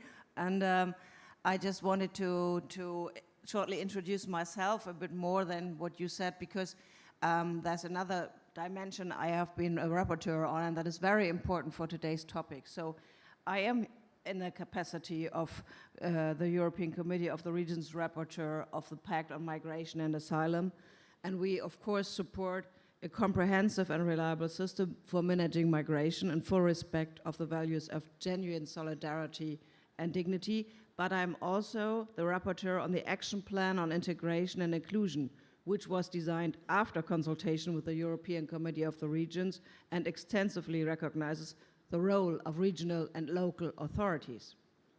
Last but not least, I'm, as you mentioned, the rapporteur of the new Schengen rules, which needed to be updated, drawing the lessons of the pandemic.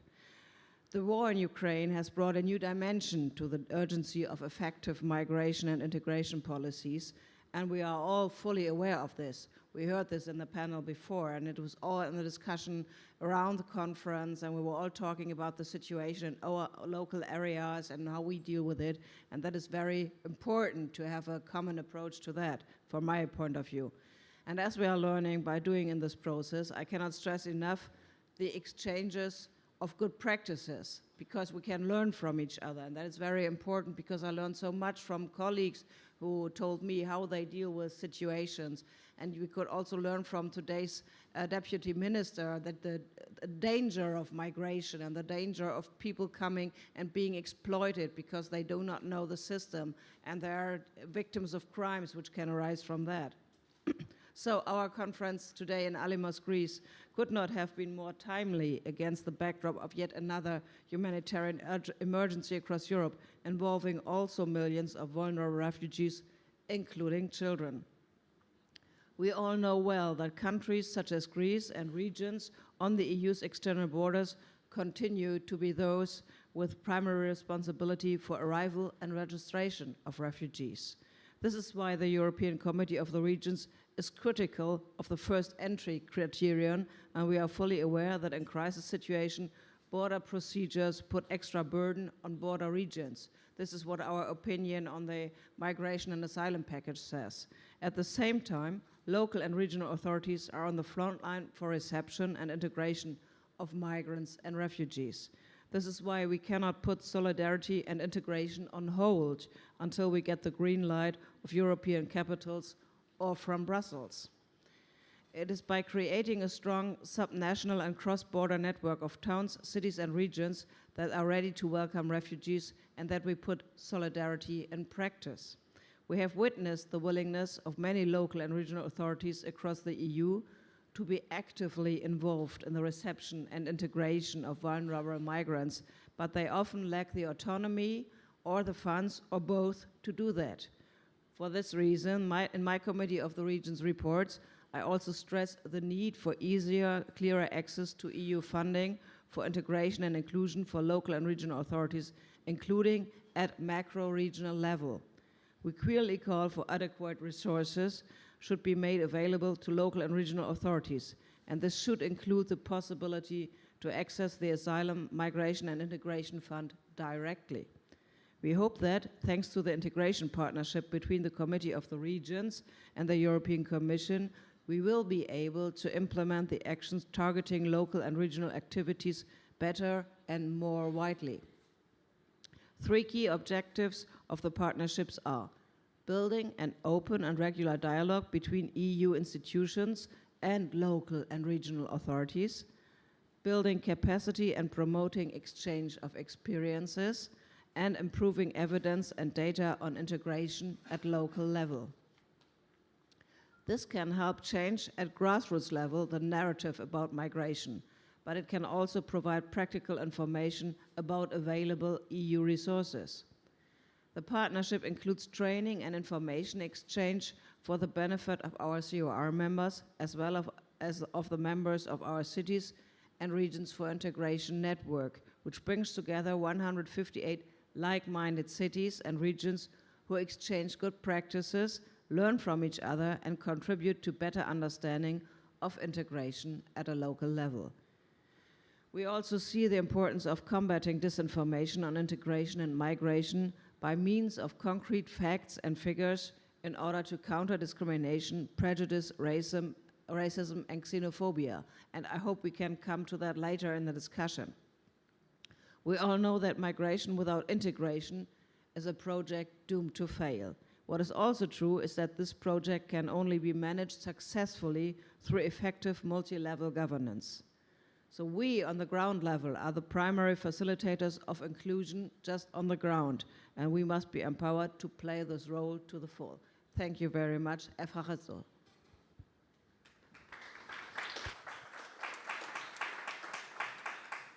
Thank you. Thanks very much also for being succinct, but already raising some of the major elements, the issue of disinformation, narrative and communication, but also other aspects related to the tools for multi-level governance that I hope we can get into. Before turning over to you, Claire, I would like to also introduce, we will have a video message from Ángel Víctor Torres Pérez, who's the president of the government of the Canary Islands and a member of this Committee of the Regions. And he's unfortunately unable to join us due to other political commitments, but has sent a video message. So I will prompt if we can have the video message from him. Estimadas autoridades, queridos compañeros miembros del Comité Europeo de las Regiones, quiero empezar mi intervención con el agradecimiento por permitirme intervenir a través de este formato en esta conferencia sobre el impacto de la gestión de la migración en las entidades locales y regionales en las regiones fronterizas de la Unión Europea. Una realidad compleja y preocupante que ha ocupado buena parte de nuestros esfuerzos como responsables públicos en los últimos años. Y quisiera empezar reconociendo que la aprobación de la Directiva Europea para responder al éxodo del pueblo ucraniano invadido y atacado por el gobierno ruso ha sido ejemplar, pues ha dado respuesta a millones de desplazados. Idéntica actuación, y lo apunto para que reflexionemos, se debiera dar para otros fenómenos migratorios producidos por semejantes circunstancias, como los conflictos bélicos. Como bien sabemos de ello en Canarias, esto ocurre en el continente al que geográficamente pertenecemos, es decir, estoy hablando de África.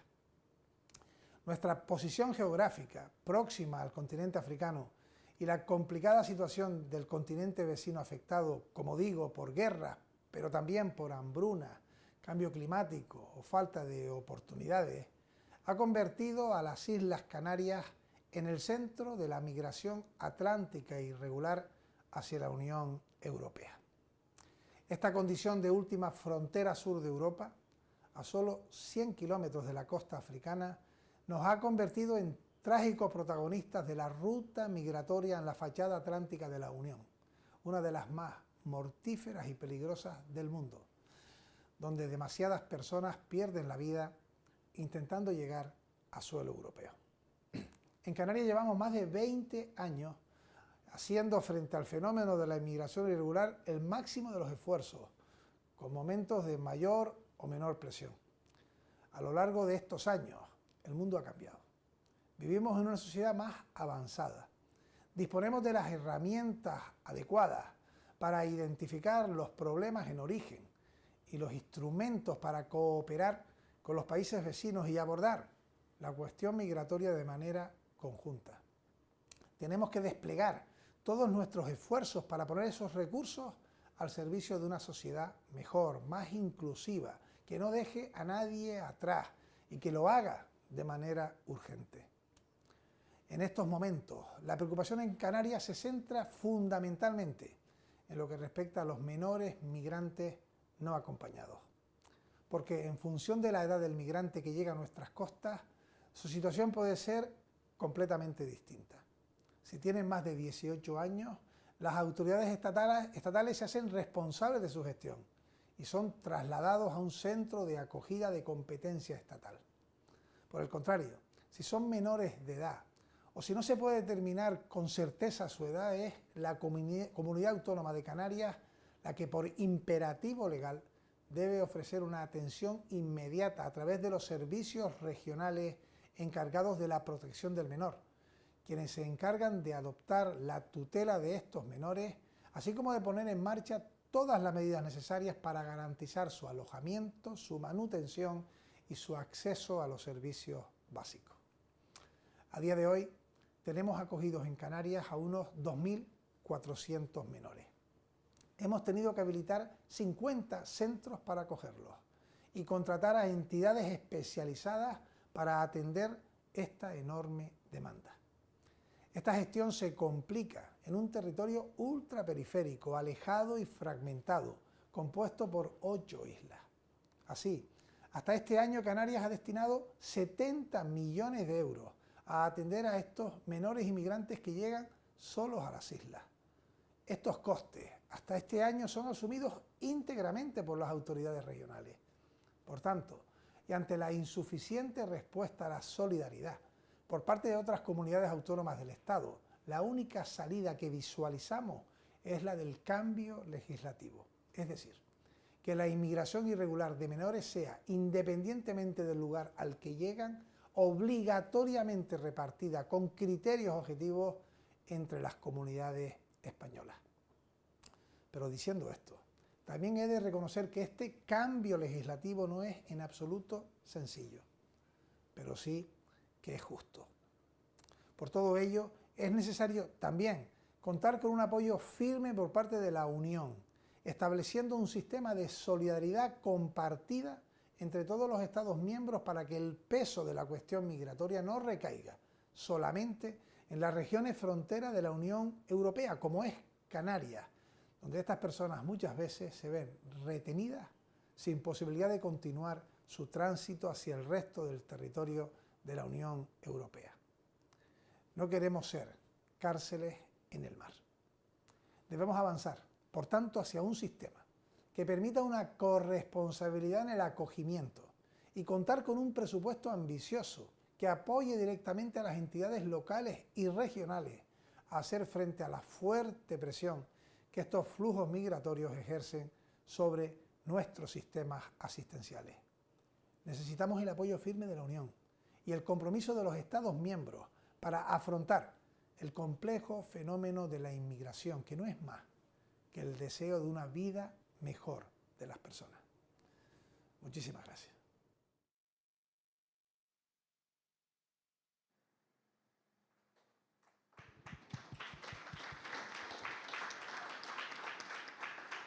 Thank you, and that perspective again to bring us to the global dimension of the current crisis, which is unprecedented, but again, it is one among the latest series of crises we have faced related that generates mobility and mass movements. And in Canary Islands, of course, they're no new to this. As we know, the crises were happening already much earlier. So, and as we heard this morning, we have been learning from these experiences, hopefully, and transferring some of the knowledges. Also very inspiring to hear in practice multi-level governance, the example of unaccompanied minors and the competences and how this is addressed through regional and state level. Going back to this learning from experience, knowledge transfer, but also what you were saying, Ange, earlier about data. I turn over to our next speaker, Claire Charby, who's the head of the Regional Attractiveness and Migrant Integration Unit at OECD.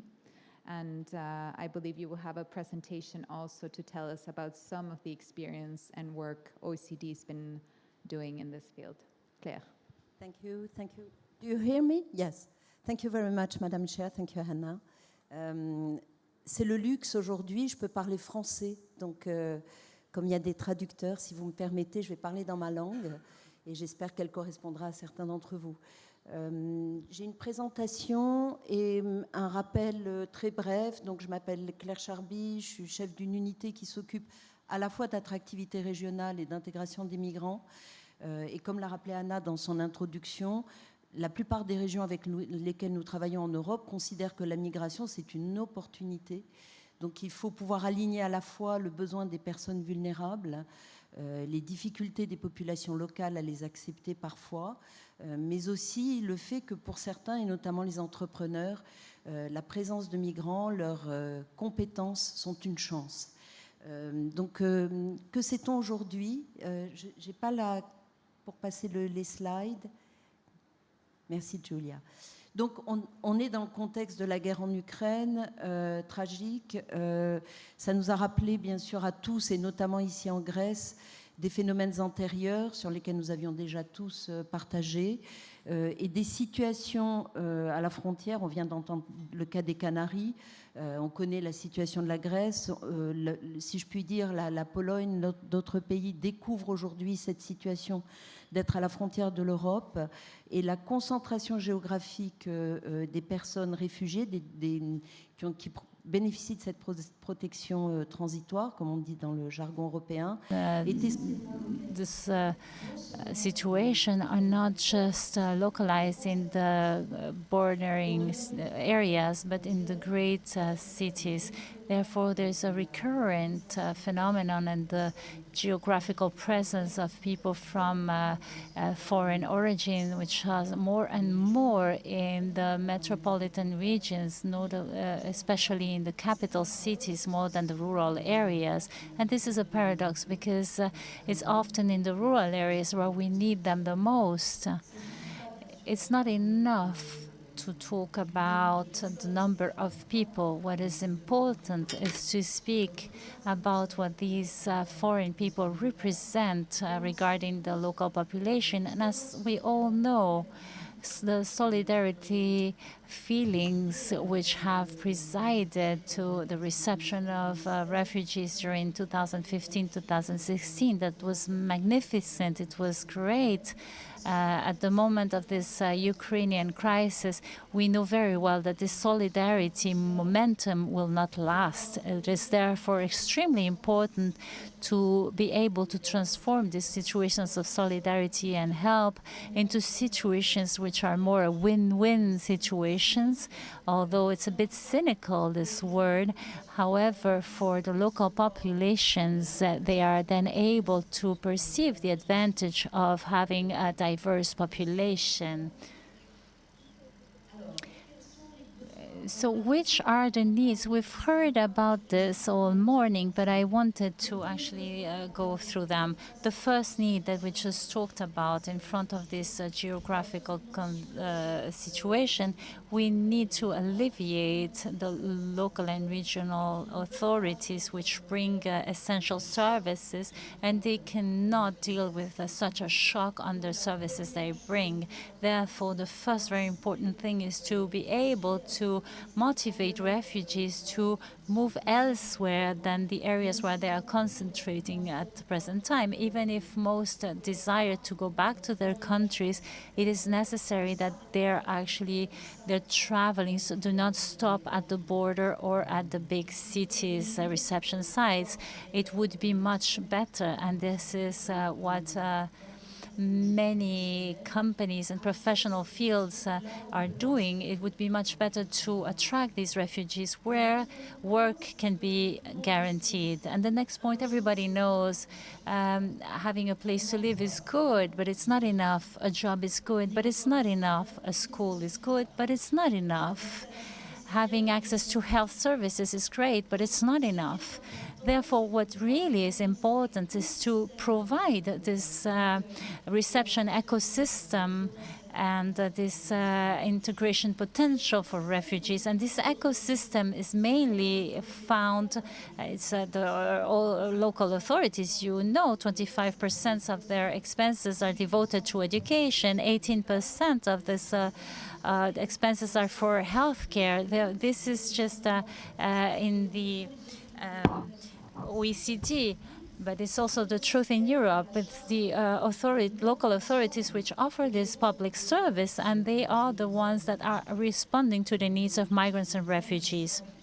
We all know the examples of these Ukrainian women who find a job and yet cannot register for this job because there is no structure to actually take care of their children. These cases have been discussed at length in Brussels. Another item is that, of course, they are refugees, even if their status is not exactly this.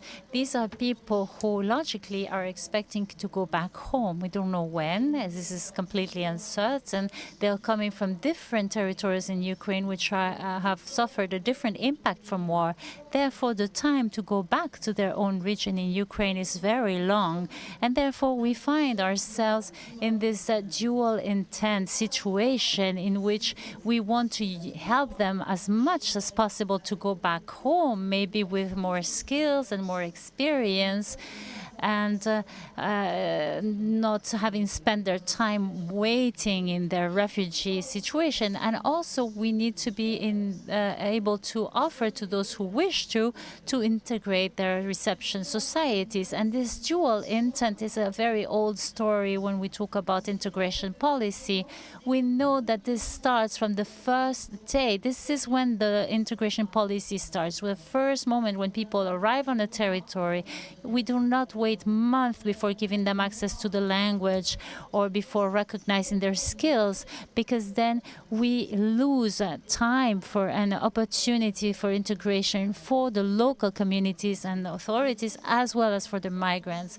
It is therefore very important to consider both at the same time. Finally, to do these things, to have different attributions, to respond to the multiplicity of needs of public services, to think of reception and integration cannot happen without multi-level authorities. The local authorities are very skilled, but they are not exclusive. They depend from the higher levels, whether regional authorities or mainly the state and the European regulations, as we discussed this morning.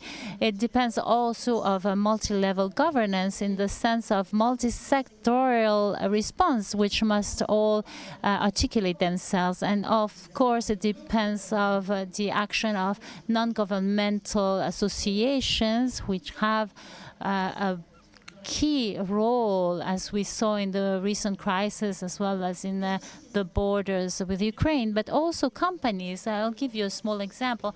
I worked in the past on these topics. We were in Vienna, in Austria, with a government which was not very favorable to the migration topic. And the chambers of commerce, the professional associations said, if we want to keep the growth rate of Austria, we need migrants because our country does not have enough youth, does not have enough talent locally, and we need to hear this narrative. No. And just to say, everything that we hear nowadays is actually an echo of previous work on which the OCDE has provided tools. Very recently, we produced something that's very simple, a very simple tool, which is actually quite complicated to give. It's to say that for the 4 essential policies for integration, lodging, work, education, and welfare, all together for these 4 policies, we have created matrices which define who does what in 10 countries of the OECD.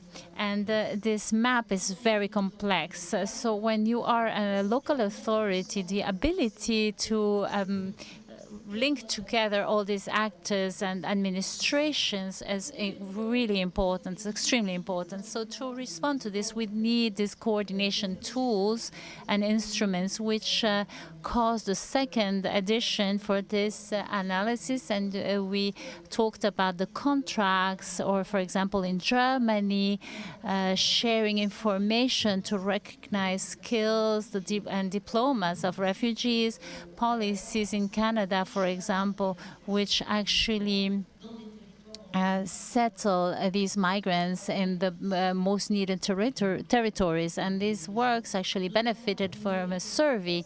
And we realized that the perception of the actors actually grows, and the territorial authorities are at the forefront to understand that the that their communities can become cohesive. We have worked in the past on these issues. I brought the book in case you're interested and want to take a look. And here we propose, of course, it's very nice to talk about multi-level governance, but what does it mean practically? We give you 10 recommendations, examples, and indicators to follow them in terms of time and space to create societies where refugees and migrants can live together with local populations, strengthening skills activities with the support of NGOs and entrepreneurs, and tools by sectors. All this work is present. We heard it today. The Ukrainian crisis is simply repeating issues which will come again and again. Migration and refugees crisis will not stop with the Ukraine. We are facing the problem of climate change. We talked about Africa. These refugees waves will not stop. And today we have a partnership with the Committee of the Regions, and I thank you for organizing this event and the dialogue that can take place. And Chamber, which is the Association of Industry and Professional Chambers, to try to understand what the local authorities and the chambers of commerce, and we talk about territorial authorities and also the private sector, which are the difficulties they face, which are the best practices. And we created a very brief questionnaire which will help us to understand difficulties and best practices, to present them to national governments and to Brussels in order to support your priorities, and to also create experience exchange, learning from our peers, and also this for regions which so far did not have a history of integration, especially regarding the refugees populations. And finally, I would like to thank you for receiving us here. Thank you to the Greek authorities and for their great organization, and thank you to the interpreters.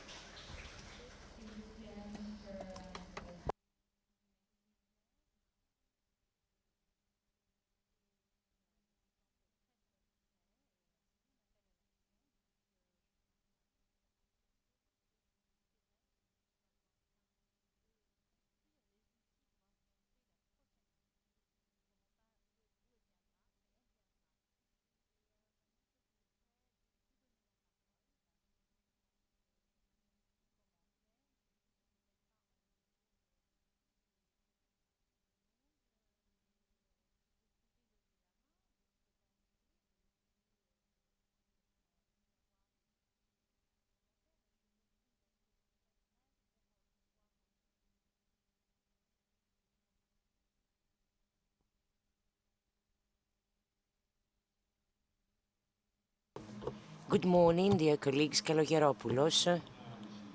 I was the rapporteur 3 times on migration in the Commission, 11, 12, and 18.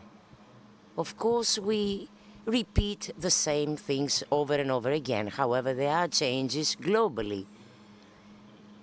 The last war in Ukraine, unfortunately, Europe repeats itself continuously, dealing with minor issues, and fortunately there we have the new Pact on Asylum and Integration to start all over again.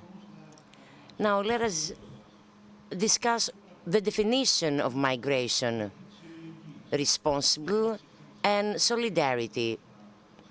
Each country needs to protect its borders and the European borders alike, and solidarity because EU member state needs to distribute migrants in an solidarity spirit.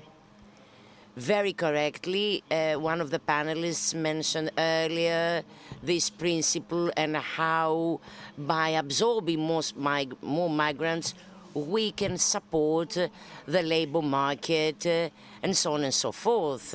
So this is an opportunity for all member states to host more people.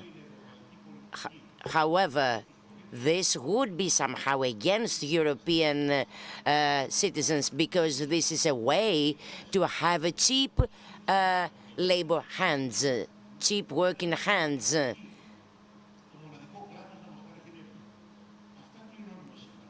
And today we need to do something different. We can't have a common defense. We don't have common defense, and we do not protect our children, and we are prepared to rely on refugees' children. You've listened earlier to the Greek minister. A European woman is equal to a European man. They can become prime minister, ministers, executive managers.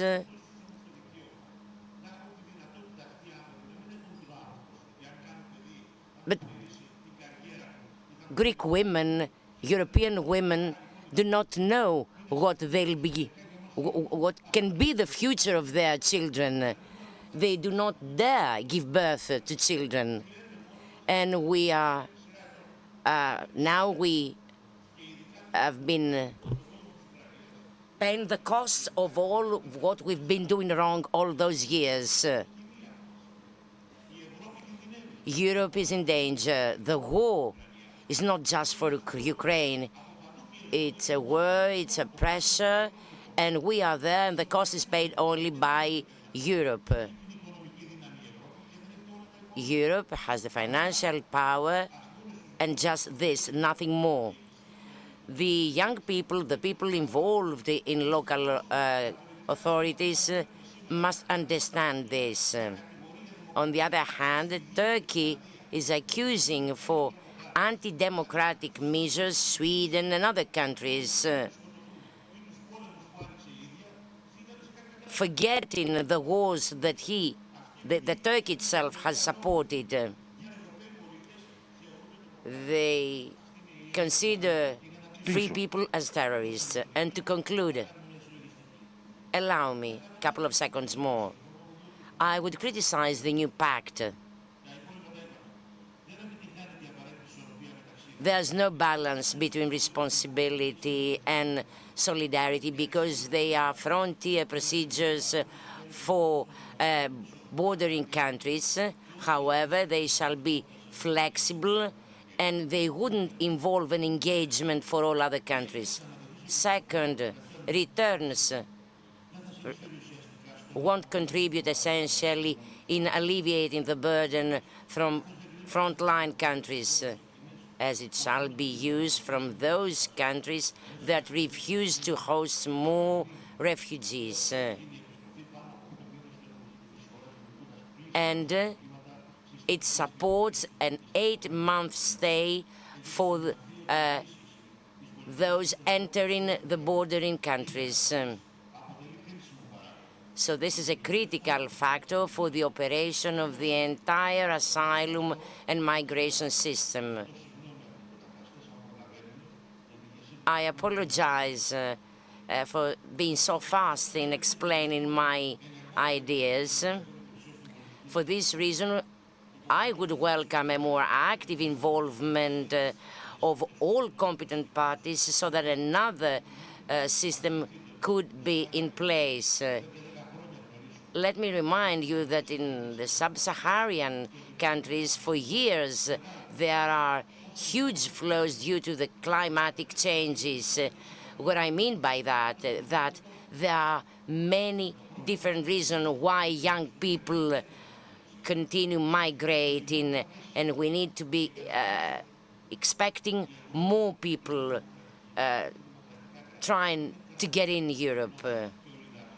Europe is not just a space for one country of oligarchs. There are many democratic countries that are endangered in Europe, and this is what we have to bear in mind. We need to protect all those countries, be bold and democratic. Thank you. Thank you. Apologies for cutting short, but it's just in the interest of sharing a wide variety of voices. Obviously, institutional knowledge, which you have, and this transfer from learning from previous lessons, it is critical, and not making the same mistakes over and over again. And I think that's part of the tools we're discussing. Also, geopolitical context, of course, we cannot forget the issues there. But I do want to open the floor, and I would please encourage to be brief so we can have as many interventions as possible. And I'm sorry I cannot read from here, my eyesight and the lights, but so introduce yourself, please.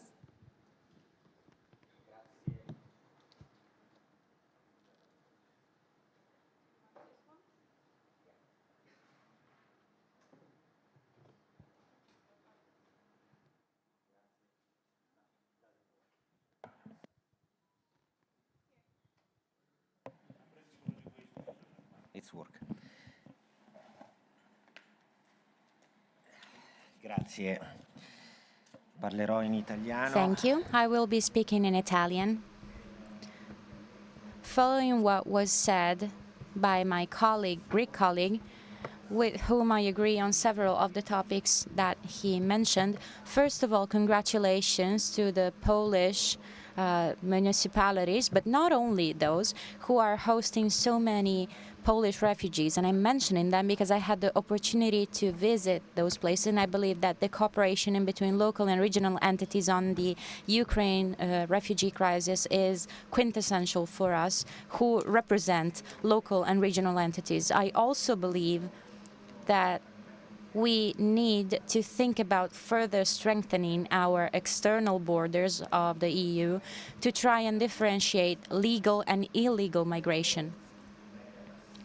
This would lead to our people, our citizens, being more, how can I say this, actually less exposed to social dramatic situations that we all go through every day in our countries, and which would increase exponentially if the migration pressure would further increase, such as what is happening and what has happened in the past few years.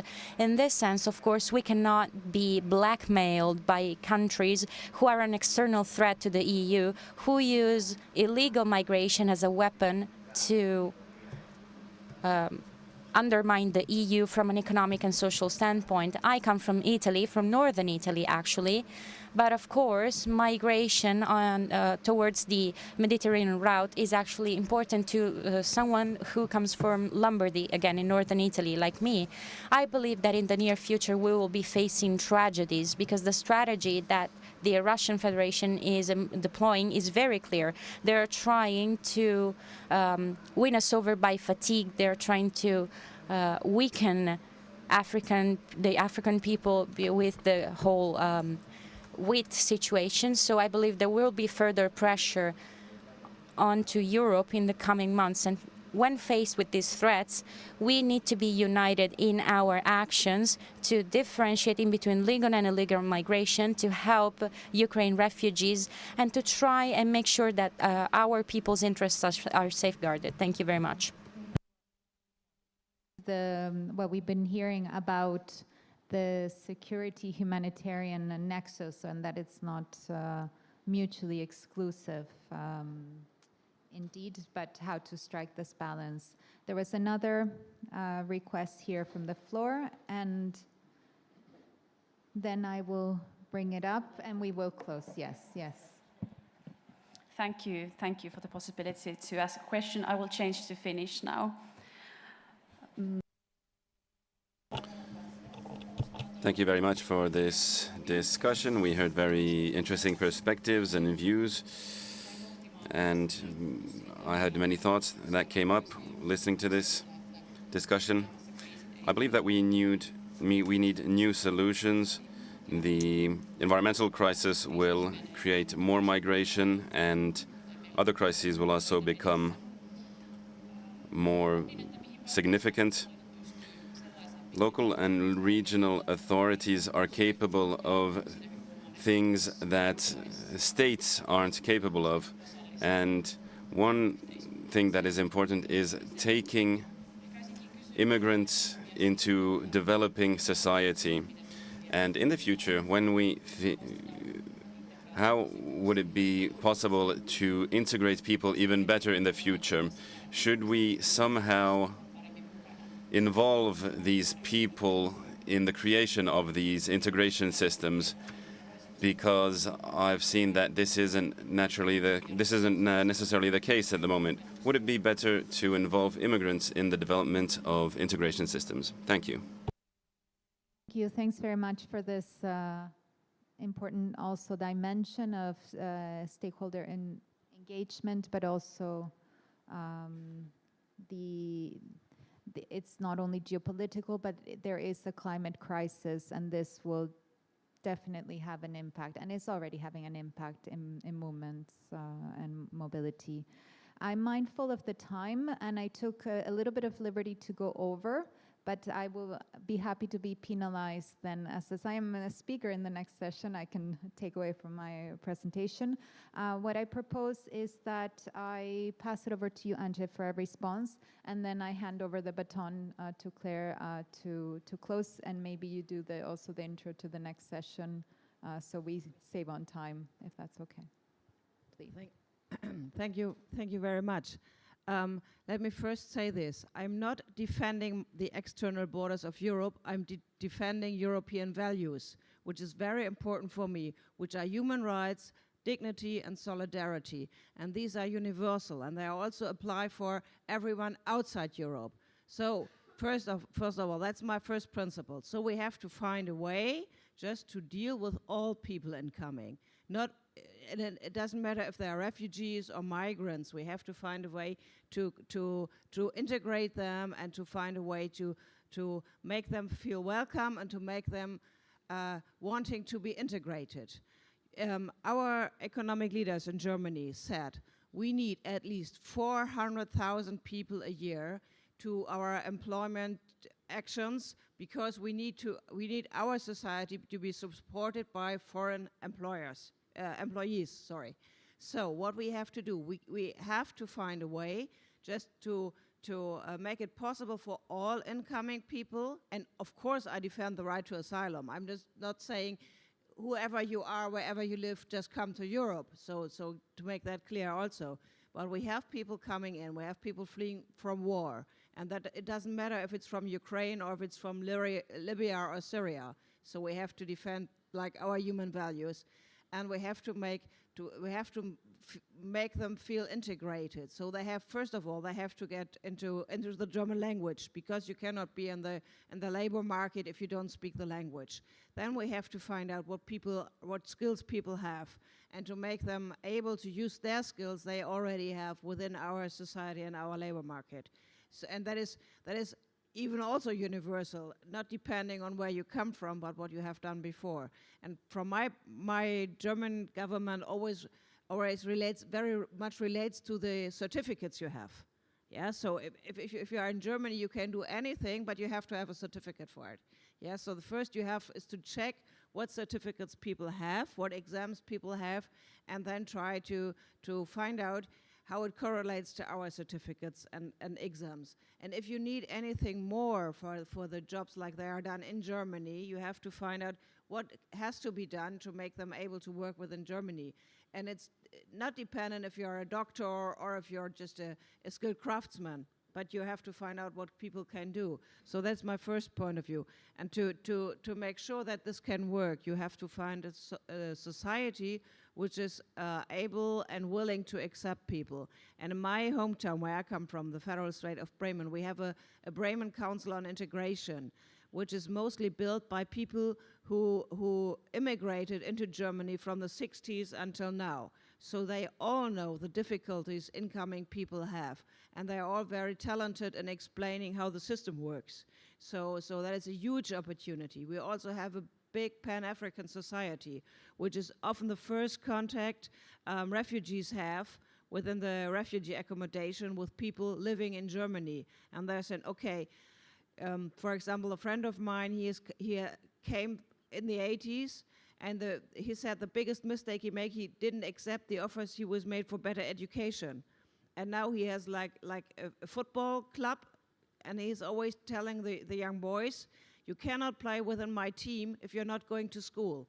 So it's just to put a bit of pressure from the peer group for them to be willing to do things. So that is what I think is very important. And of course, what I cannot stress enough is that I experience many municipalities willing to help, willing to accept, willing to educate, but often they do not know how to get the funds for that, because national governments not always want to do things in favor of the regions. So we have to find a way for the European Commission and Europe to prevent them with the money they need for doing so. And from my point of view, we all need people like experienced workers in the future, because mostly what we can rely on is what knowledge we have. So that's a good possibility to get people integrated into our society and to defend our human values and our human rights. Thank you very much. With this, I won't attempt to summarize. I think there are many points that have been raised from the discussion, and I pass it over. You can respond, and why not introduce the next session, because I think there have been overlaps. We did discuss, this was about multi-level governance and the broader migration refugee, but there were some elements of solidarity. So I think we also delved into some elements from the next session. So in the interest of also observing the time, I thought I'd give you that complex task to try to address both. Claire, and I will close it here and thank everyone and the panelists very much for your input. Claire, please.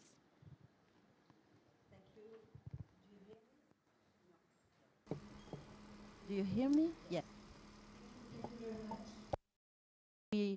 We are familiar to this type of divergent opinion. And of course, like Madame before me, I have no solution. I'm not working on defending borders. I'm working on making our society more inclusive, more performant, more sustainable vis-à-vis environmental challenges. And so what I would tell is just some facts. The first one, we have observed, what was the outcome of this transitory status for Ukrainian refugees in all OECD countries. So they have rights, of course, but what are those rights? They are a little bit different from one place to another one. The only thing which is absolutely universal is the right to work. So whatever the country, the perception vis-à-vis these refugees is let them work. We need them, they need to work, so it's very important for everybody. By the way, very often they have diploma and so on. So this is a first observation. Regarding Italy, I'm working on regional attractiveness, and among the different regions we work in Italy, there is Liguria. Last week I was in Genova. In the last 3 decades, the population of Genova, which was 900,000 people 30 years ago, it is now 600,000 people. It means that every 10 years, 100,000 people left the city, or it has not renewed. What can we do with this situation? Of course, natalist policy, helping women to have kindergarten for their children so they can work, having solution nurses for the elderly. But it means that we need people to work in this structure. So there is a kind, of chicken and egg, and nobody can ignore that migrant can be a solution. Our mandate is not to use migrant, but is to find solutions that can benefit to all. And it's such demographic challenge, it's very difficult to not consider migration response. Another element of information, there was studies in the US because they have long series of information comparing one city to another cities. Over 1 century, the cities which were the more diverse, so not just composed by, I don't know, Norwegian or Sweden people, but more diverse, they are the most resilient ones. They are the ones who resisted to the succession of crises. So diversity is an asset, is definitely an asset. Last but not least, Madam, you mentioned the fact that we can build on migrants themselves, to find solutions for their integration. It's absolutely true. There are different places, city. It was the case in Athens until recently. There was, a commission of migrant NGO to participate in the discussion, and it's a case also with Vienna. It's perfectly true, and it's perfectly well done. The only thing is to avoid a type of message which would be migrant take care of migrant, full stop. It happened, all the neighbors in the Parisian region, they were managed like that. People arriving, they arrive in the places where their relatives, their friends were already, because it provides tips, facility to the first step of inclusion, but not for the long-term one. So creating local diversity is more to create a dialogue between the local communities, of course, and migrants. Very often, and it's one of the questions we have in the second session, speaking about solidarity, very often what has been observed is that in cities, the newcomers, refugee migrants, they only speak with people who are mandated or paid to speak with them. So it's very important to underline today with our discussion in terms of solidarities with those cities who welcome migrants and refugees in particular, how best to support an inclusion, a cohesion society in those places. And to speak about it, I'm very honored to give the floor first to Madam Katerina, sorry for my pronunciation, Dimitrakopoulou from the European Commission and the DG Home. Thank you very much. Hello, Kalimera, everybody. It's a pleasure and an honor to be here at the Committee of Regions and in my hometown. So I would like to speak to you a little bit about integration and how our work at the European Commission relates to your work at the Committee of Regions. And actually, I'm also happy to be in the same panel as François de Coster, because we all know, I think, the wonderful work that he's doing in his constituency on integration. And also we will be hearing for Damian Böselager, if I understand correctly, who has also helped us a lot with many fresh input in our skills and talent package. And panelists have referred to this before, that in Europe we need talent from outside Europe as well. So this is important. So when I was reading the title of the conference, to enhance support to LRAs from the EU institutions, I thought that this was 3 words too long, because local and regional authorities need a lot of support, but not just from EU institutions. They need support from everybody they can get support from. And there are so many actors actually in this field who are helping and who can help even more substantially. I'm thinking, for example, of NGOs, civil society actors. I'm thinking of faith-based organizations, and also the private sector. I'm thinking of foundations and philanthropists. And of course, the national level, the national authorities, they need to be listening to the local authorities, and in particular, when they're planning and rolling out their integration policies. This is a key issue. And I think that also the speaker in the previous panel, Anke Grote, she said that very, very well. And she also referred to something which is very important to us, which is the action plan on integration and inclusion. And to have the action plan on integration and inclusion really translated in practice, we need to work together with the Committee of Regions and with the regions.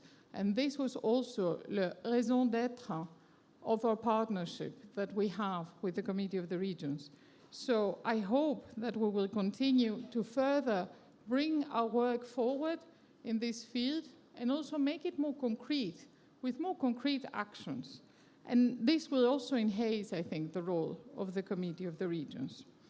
I will now take a very brief look at 4 main areas of integration, and I will mention which other stakeholders can help. So first, education. We do not only need the local and regional authorities to work together with the schools on education, we also need NGOs who can help with migrant children, and we also need the diaspora. And I think it was in the previous panel when somebody mentioned that they're hiring many Ukrainian teachers, and we really need the diaspora to get mobilized. This is also something that we really believe on. And also other services, because getting to school is not just about the school, it's also about convincing the parents. It's about bringing to the parents this urgency. Somebody else said it as well, and that they need to get their children integrated from day one. I think it was you, actually, because integration for us, it begins at day one. It doesn't matter if they decide to go back, for example, to Ukraine a couple of months later. They will have benefits for the rest of their lives if they learn the local language. So education and language, I think, it's a big, big priority. Then another priority, obviously, is housing and accommodation. And here, I know that cities and regions, they are under enormous pressure, in particular the ones bordering Ukraine, like, for example, Poland, Romania, and others, and the Czech Republic and others. And of course, there, the local and regional authorities, they are already engaged in a lot of cooperation. For example, with the NGOs, but also with faith-based organizations that are really helping also, in the context of the current crisis that has helped mobilize the solidarity of many individuals. They are helping bringing together and matching these individuals so that they can have safe homes. And actually, we are working now on some guidance on this issue in my sector, and we will be launching this guidance document very soon. And we will be very happy then to go with the Committee of Regions a little bit further in the details and see how these can be implemented on the ground. Then the third issue is clearly health. And we were discussing also with the Secretariat of the Committee of Regions, and I think that we agree that we will have a conference in October on mental health issues. And as you know, in particular for people who are now escaping war, this is a critical thing, because sometimes they arrive in the member states and they do not even realize that they have issues that are due to the shock and the violence that they have witnessed. So this is also a very important one. And then the fourth is, of course, the access to the labor market. And here we're speaking also a lot with economic and social partners who are very active in the field, and we're speaking also with the national level. And actually, I would like to refer to something that can show you a little bit the relevance of the discussion between different levels of governance and also with other stakeholders. On the 15th of June, we had a special session of the Solidarity Platform where we have invited cities and regions and also representatives of the Committee of the Regions. So the Solidarity Platform is a platform that we have set up with all the Interior Minister member states, where we're meeting almost every week, and we're discussing the issues in handling the crisis in Ukraine. And on the 15th of June, we have asked cities and regions, including the ones that are very active in integration and the ones that are under very much pressure because they're bordering Ukraine, to come and share their thoughts and share their experience. And this was really an eye-opening moment. So after the session, I have received so many phone calls and emails saying that it was actually an extremely good idea, that member states have learned a lot, and that they also see the challenges a little bit more clearer. So I remember that we heard very interesting contributions from Prague, from Warsaw, but also from the region of Valencia and from Amsterdam and Berlin that have shared good practices, and also Milano. And I remember also, for example, just to give you an example, that the city of Valencia mentioned that they have taken action at their level, and they're now attracting as a hub entrepreneurs from Ukraine who have left Ukraine, and they now want to create, I think somewhere near Alicante, they're creating a hub that is extremely good actually, because this can mean that then Alicante can develop, and it can also attract also local talents, so that it can become a city with a good name, and that will be a pole for entrepreneurs. So I think that this one goes to show that actually, if we all work together, then we can find the good initiatives that will scale up all the good practices that are there in the cities and regions of Europe, and will help us succeed in integration in the only way that we can succeed in integration. And this is all together. Many thanks.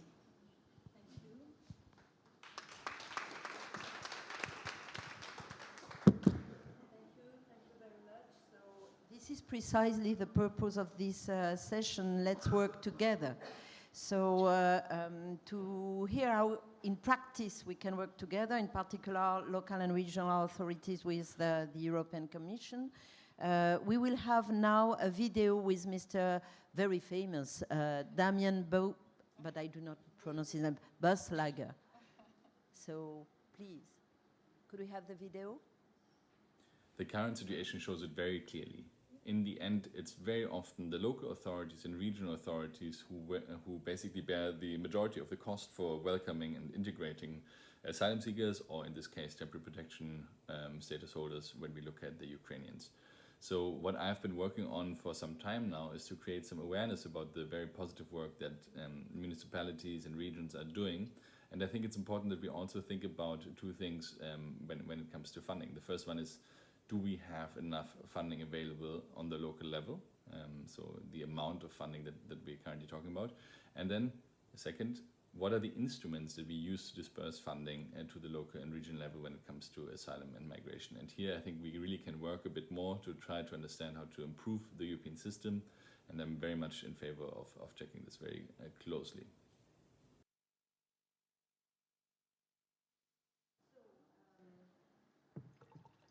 A clear plea, if I may, for subnational government to earn money from Brussels to host, receive, integrate migrants. Je vais continuer en français, puisque j'ai l'honneur.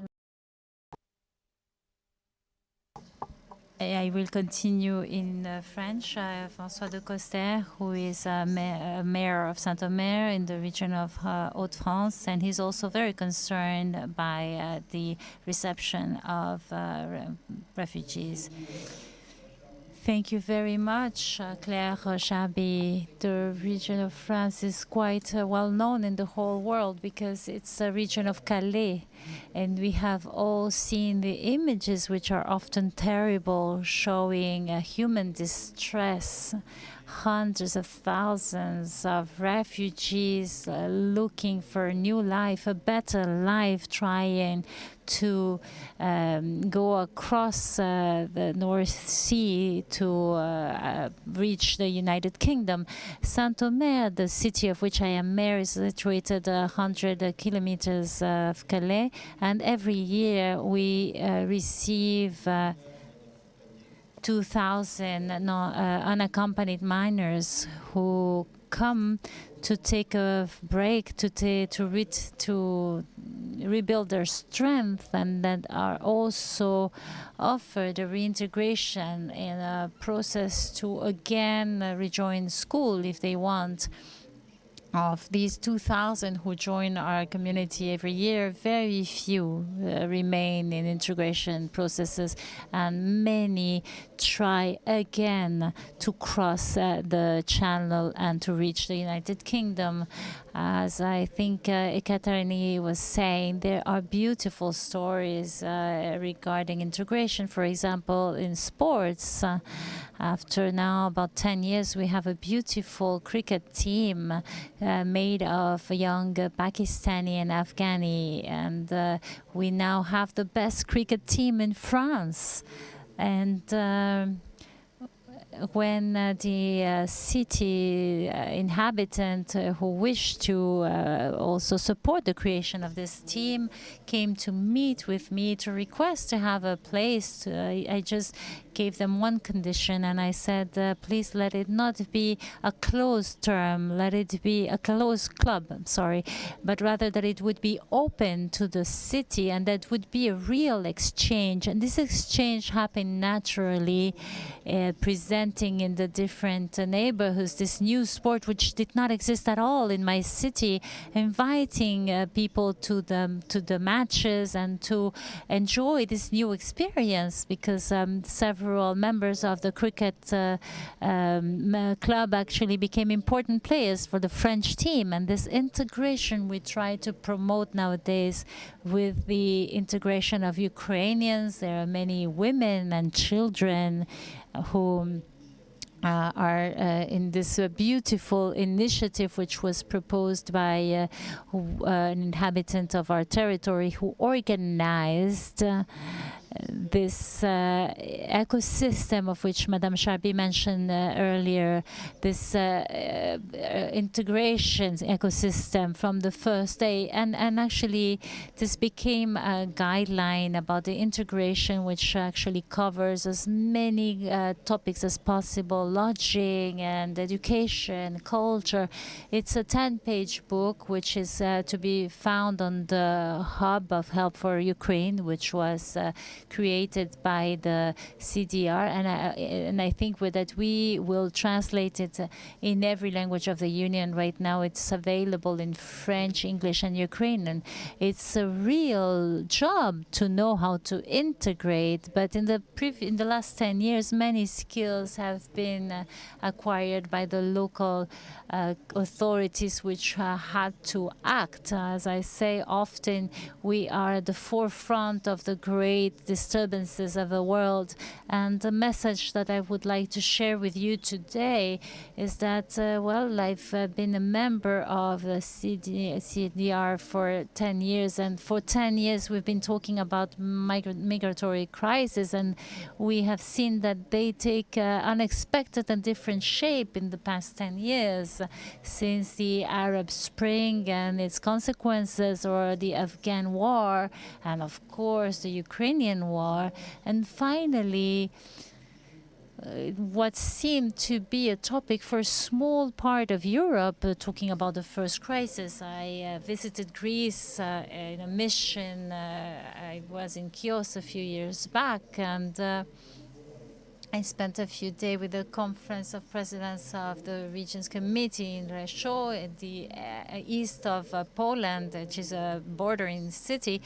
We can see that since the impact of migratory crisis can reach any point the European Union, this is why I believe that if we can congratulate ourselves for the progresses that we have reached in helping the local authorities, we must move even further. We have achieved progress, it's true. Since 10 years, the European help for local authorities confronted to migratory pressure and the need of integration was going through the relay of member states. There was then some sort of dependency of financial support mechanism which were quite far from local authorities, and it was impossible to go faster. It was not possible to bring this finance mechanism faster. And we did a lot, because in order to to support these territories from Eastern Europe. You mentioned numbers of the displaced Ukrainian people, and the European Commission used the flexibility of the regional policy, and this is an excellent thing. And I mentioned it to Elisa Ferreira, the European Commissaire. It was really a mean to go fast, based on first the flexibility of already existing tools which are not created for this, and also based of regional policy which basically concerned Eastern Europe, but which do not at all consider the region of which I am vice president, since we actually expanded from the whole of the European programs. And today, with about 10 other mayors, we recently signed a letter to Ursula von Leyen asking that from now on we can consider not a specific crisis, but rather a whole phenomena for which we need to be prepared to anticipate. There will be migrant crisis for reasons of natural disasters, because of climate change, because of war, but we need to be ready for the future and to understand that this migrant crisis will be an important part of European solidarity towards the local authorities which are at the forefront of the situation. We therefore must consider that this is one of the great policies that we need to structure at a European Union level. Nowadays, we must not react to crises, we must anticipate them.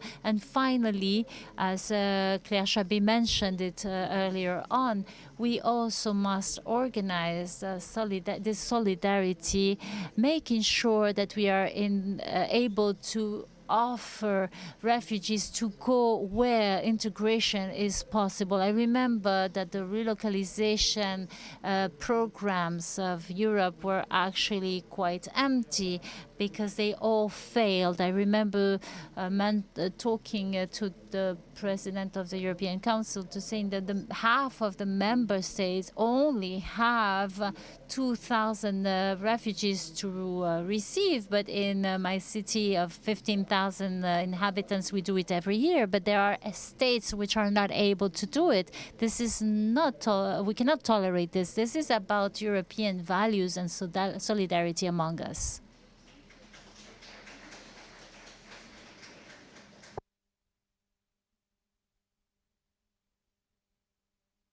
Thank you very much for these examples, which are showing the difficulties and the challenges, especially how to relocalize refugees and migrants, whether in a country, in a territory which is more able to offer a better life. And now to talk about this, I will give the floor to Anita Orav. She is an expert on asylum policies and integration at the European Parliamentary Research Service.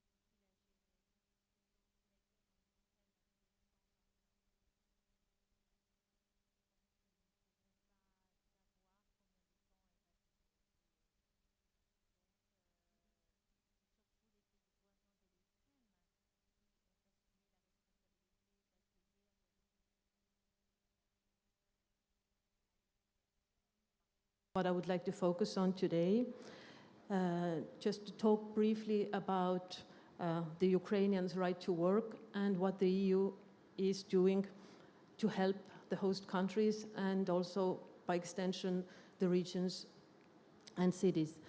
So to start off, I would like to share a few observations that I made recently when writing a briefing on the labor market access of refugees and asylum seekers. So one thing that stood out is that the integration of Ukrainians is different from the refugee wave that we had in 2015 and 16, in that most of the Ukrainians hope to return to their country as soon as possible. And indeed, this trend is already visible. By June, more than 2 million movements towards Ukraine have been detected. Of course, this also includes back and forth movements, so it is right now impossible to say how many Ukrainians definitely went back, but the wish is there. Nevertheless, the situation in Ukraine remains highly unpredictable, so until any kind of stability is reinstated, we need to find a way how to help Ukrainians settle, even temporarily, in our European countries. And for this, they also have the right under the Temporary Protection Directive that they can rely on for up to 2 years at least. As a positive initiative, several companies in the neighboring countries of Ukraine have already announced that they would create jobs specifically for Ukrainians to allow them to at least temporarily earn a living and settle in their new home. Ukrainians in general tend to have quite a high education level, IT skills, and good language skills, which makes them quite high in demand on the labor market.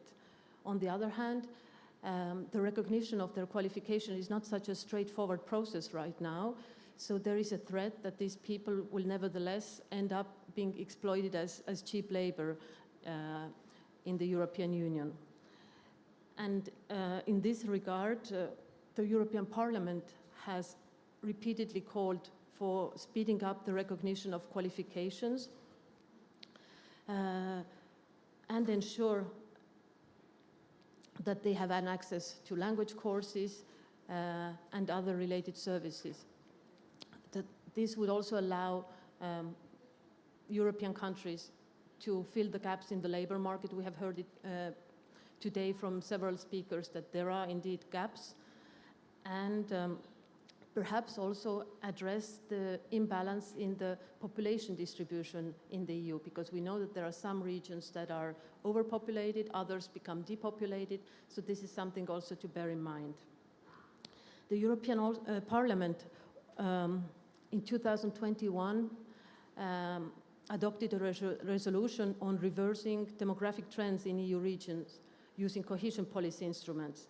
And in this resolution, the Parliament took the view that EU could play an important role in pre-screening candidates' qualifications.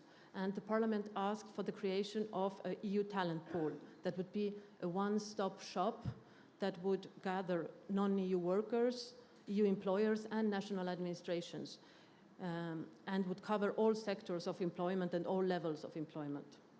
And by the way, the Parliament services have just started preparing a study on the use of cohesion policy funds to support refugees from Ukraine. So this is also something to look out for.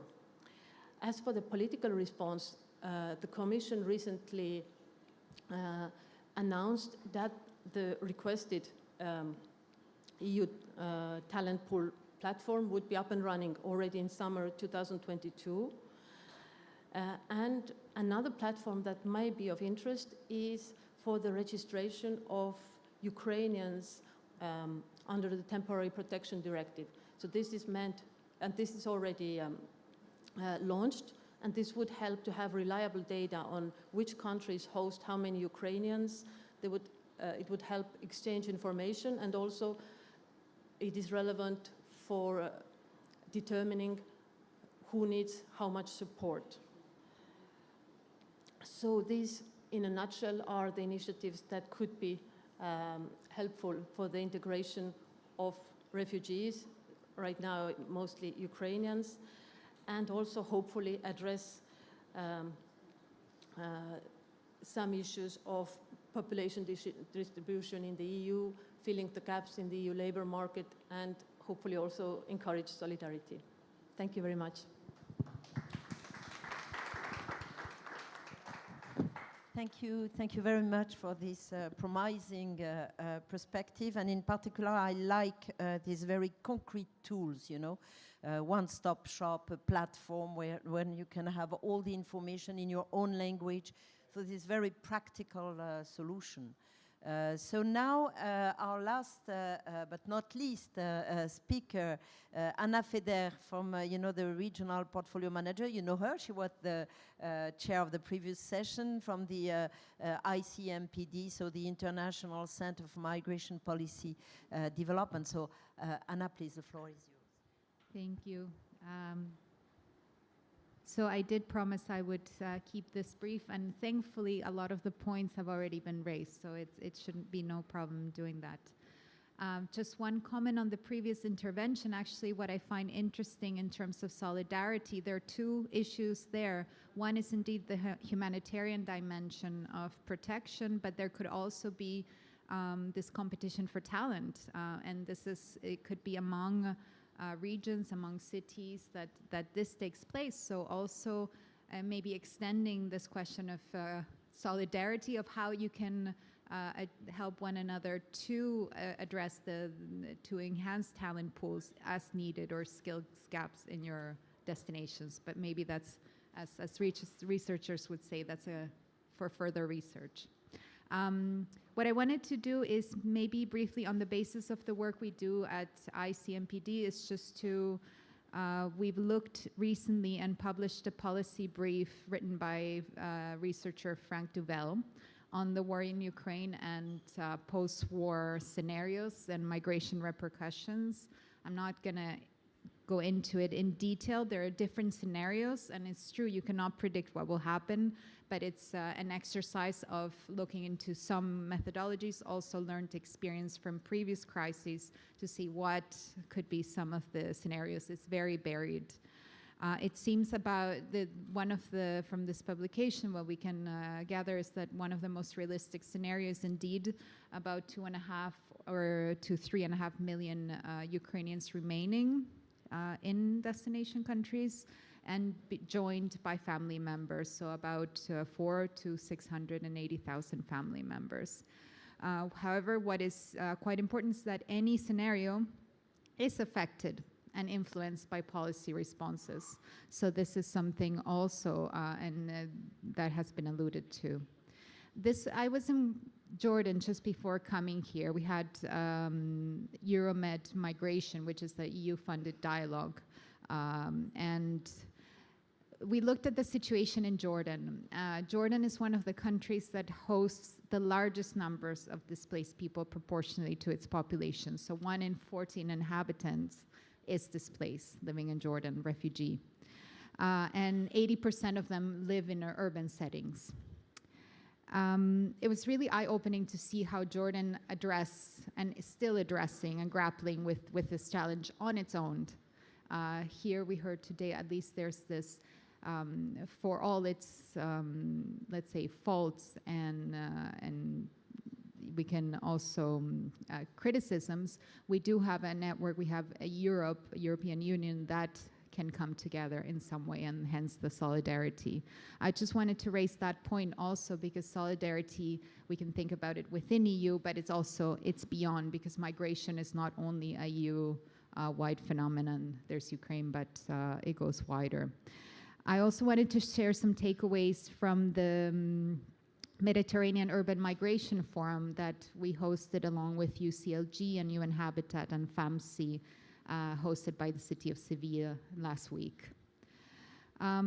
So the ones that perhaps have not been shared yet is this issue of migration, as I said, as global, interconnected, and so must be the responses.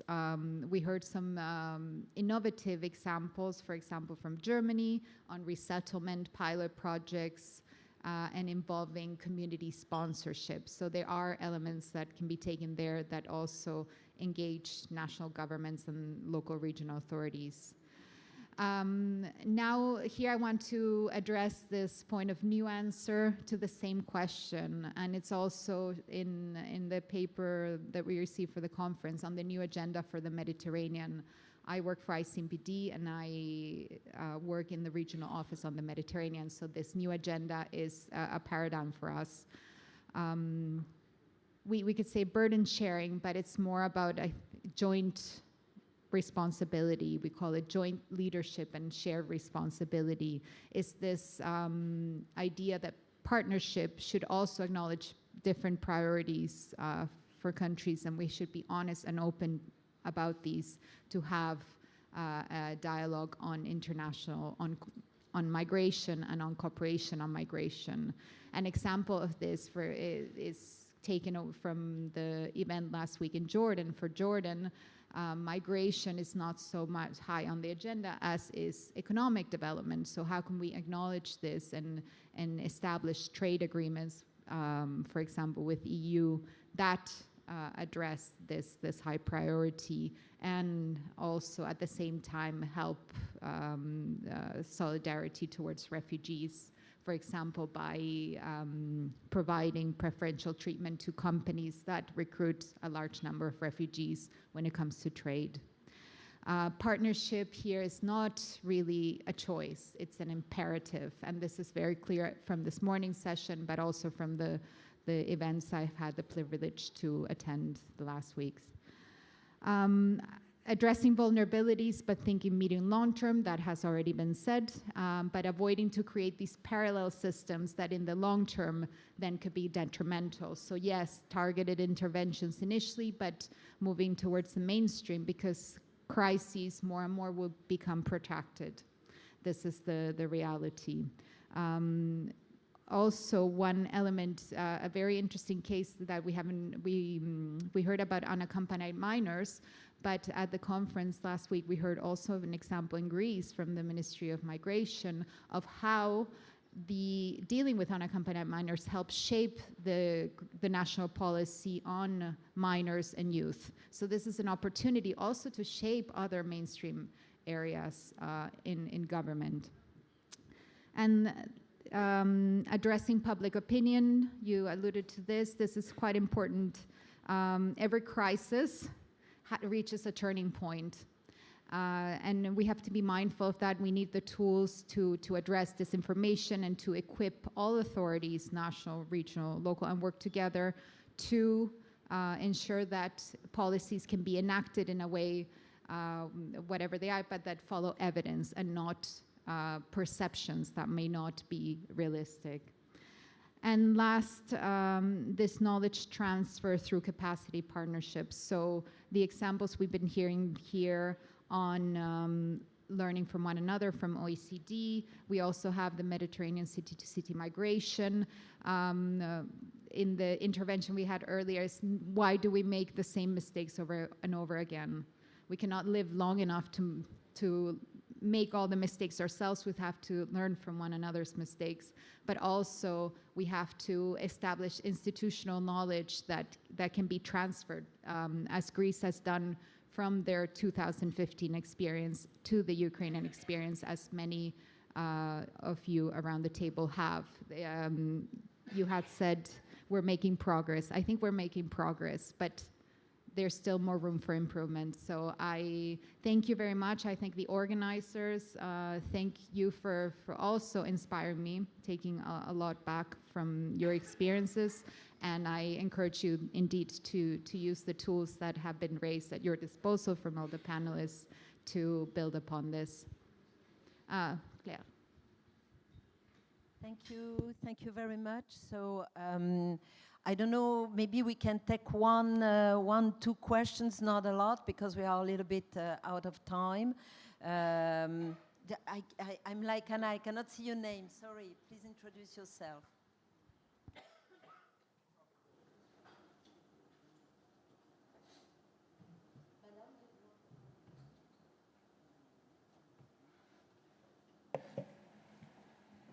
Γεια σας. Είμαι Έλληνας και ονομάζομαι Δημήτρης Μπίρμπας. Είμαι μέλος της Επιτροπής των Περιφερειών. of the Committee of Regions, I won't refer to those issues that demonstrate that we repeat the same mistakes. Two remarks from the point where Mr. de Coster concluded. We know we are expecting the developments, and this we know that as of the 90s, we are expecting 90 million of refugees and migrants due to the climatic change.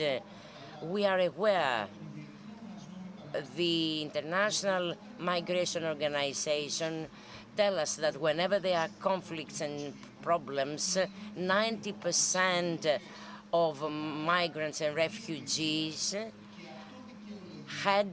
are going towards urban areas, and this brings me to Jordan. 90% of refugees are Palestinian. In the way in Turkey, they are Syrians on the borders of Turkey. Similarly, the Ukrainians. Well, I don't know whether we'll go as high as 6 million, but most of them fled to the neighboring countries, be them Ukrainians or from the African country. Most of them shall be looking forward to returning to their countries. And we've been expecting all those developments. It's one thing to put in place incentives in the way we did, unjustly possibly inside the EU, in terms of who and why they are going to get absorbed by the local communities. And I'm referring to the pool of talents. Most Syrians, 500 to 600,000 Syrians covered real needs and gaps existing in Central Europe. And it is extremely important that such pool be absorbed. For this reason, however, we need to give more money to the hosting countries in order to avoid being in delay. Well, now, we have in place, we reacted quickly in the case of Ukraine, which wasn't the case when Greece received enormous flows. I remind you, Calais, this case. And I repeat that because we are in delay. And we do know the challenges, the problems. Of course, nobody was expecting this irrational war, the Russian invasion, which demonstrates, shows that we need to adopt a more holistic approach and be bold enough in adopting bold measures. Those issues are interconnected. The exhaustion of natural resources, the wars, the pandemics, the climate change, all those are interconnected, and Europe must be prepared to deal with those issues. And as mentioned by many colleagues earlier, the new pact, which is far better than Dublin, does not meet all the challenges and fails in implementing effectively the principles of responsibility and solidarity. Thank you. I suggest for us to take the second question, Madam, and then we'll ask the panel who want to reply. Thanks a lot. Thank you very much. Can I go on in Dutch? Yeah?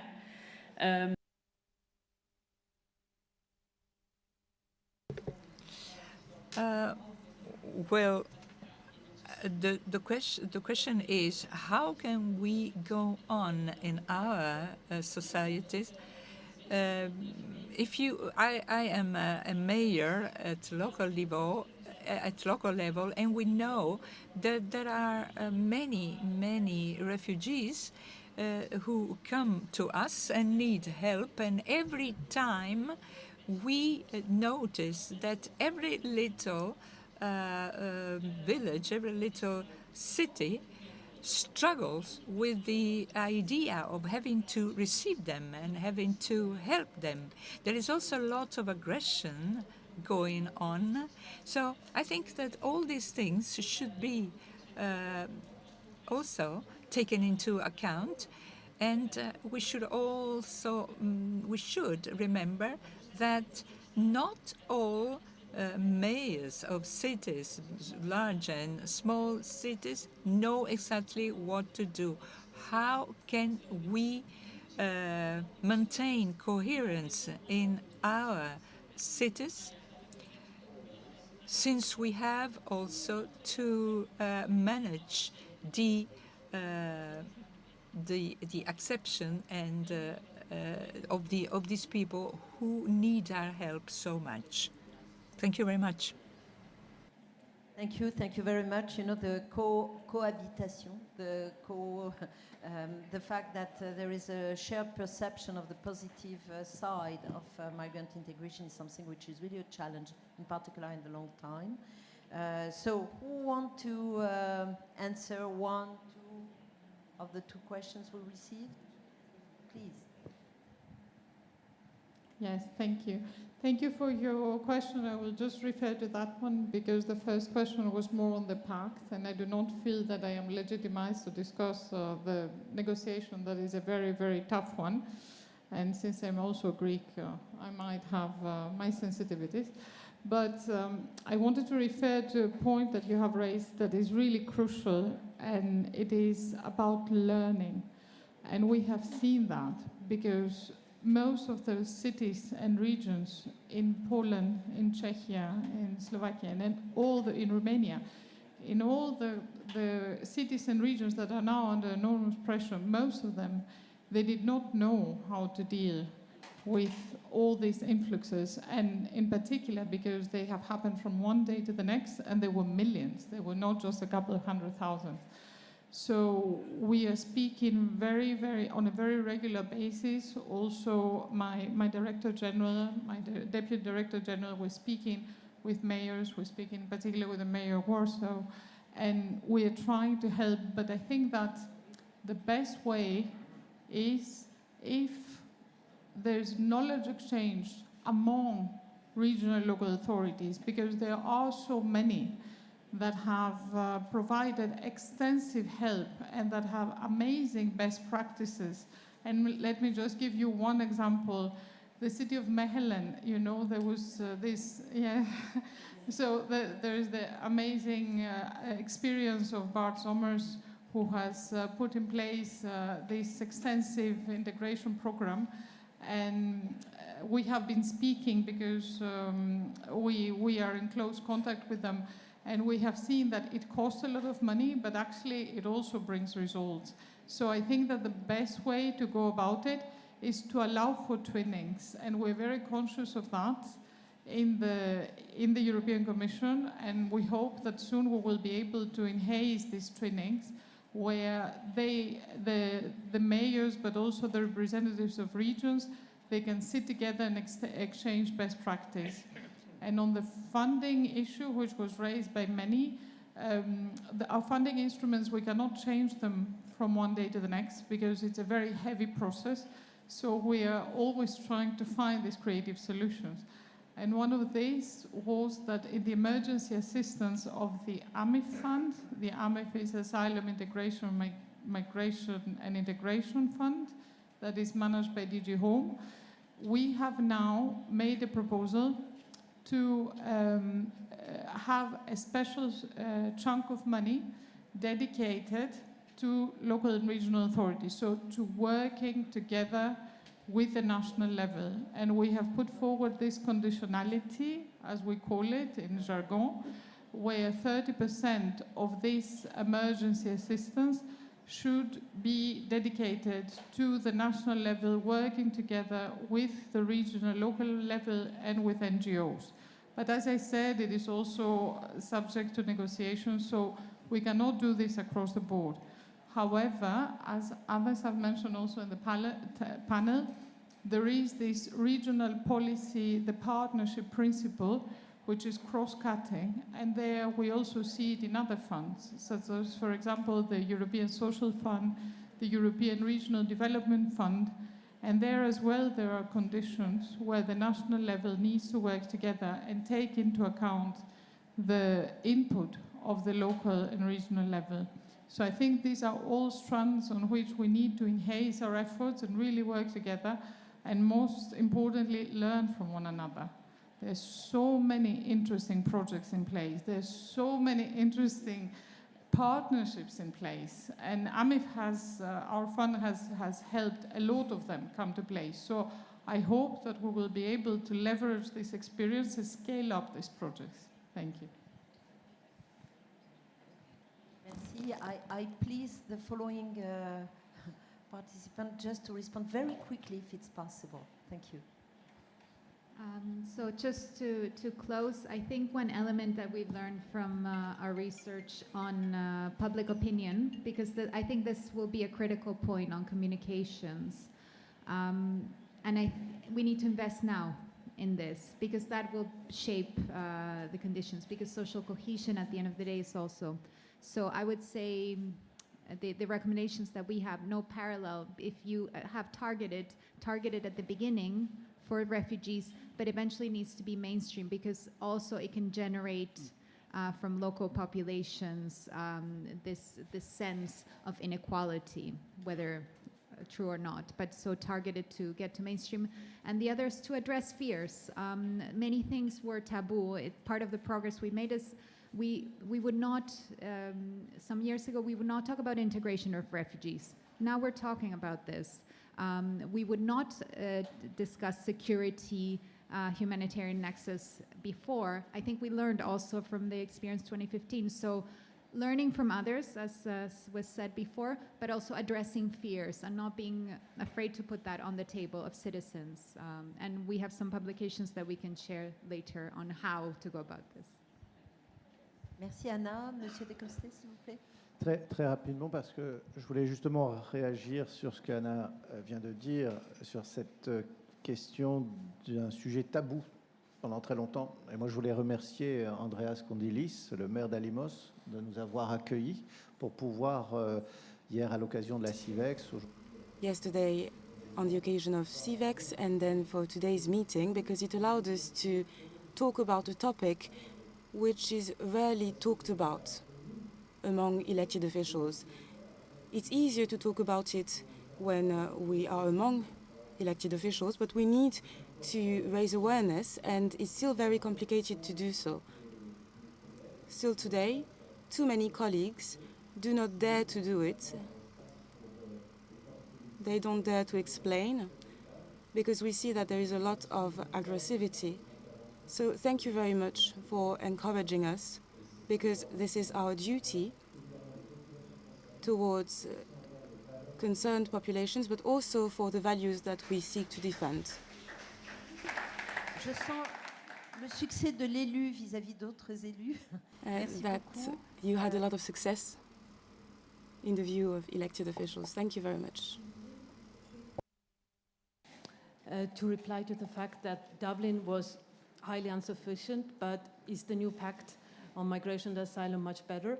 I would say that, first of all, we should get to the situation where we accept or we adopt the legislation, because right now what is holding us mostly back is that it is still blocked, and it has been years. So this is the first step to take, and hopefully it will have some advantages, and also the implementation will be better. Thank you. Merci à tous. Thank you very much. So we had a lot of experience sharing, and we understood that we are progressing, but maybe slowly. Ideally, we should not begin from scratch each time there will be a crisis, because we will be a continuous period of crisis. I just thought to myself that we have not fully captured what happened during the COVID and the containment. During the COVID and the containment in all cities, people with a foreign background, they were in the hospital, they were delivering food, they were very active, the only one. And so to what extent municipality can promote their support precisely to continue speaking with the local citizenry and to explain that, well, they served, they were very useful, and they are part of the local society. So this is just an example, and Bart Somers is very famous for his ability, you know, to extract this type of example and create some common sense for everybody. So thank you very much, and of course, in our name, I want to thank Mr. the Mayor of Alimos, you know, who received us so well. And so I think that Mr. Andreas Kondylis will give us some concluding words.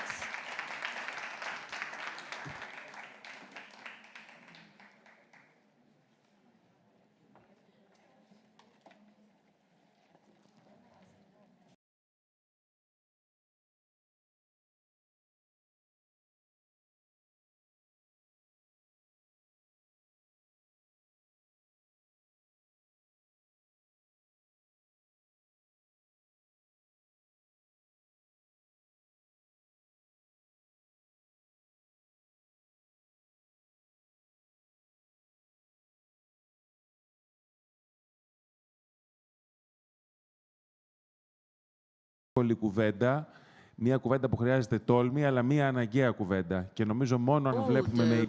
conversation, and if we are bold enough and honest enough, only then can we provide effective solutions. In closing the works of this today event, I'd like to thank everybody for participating. A big thank you for all those who worked and supported our work. Hopefully, when you return safely back home to your regions and municipalities, to have nice souvenirs and useful conclusions. Of course, our program doesn't end here. Today we have an informal social event. So I would advise everybody who is attending to be lightly dressed. We'll be on the beach side on the sand. And if people are tempted, have your bathing suit. You might get in. For all those who are leaving, have a safe trip. Go back to your regions, to your countries, to your municipalities with useful conclusions out of these 2 days. Once again, thank you all for your participation. Hopefully, we'll see you soon in Greece. Au revoir.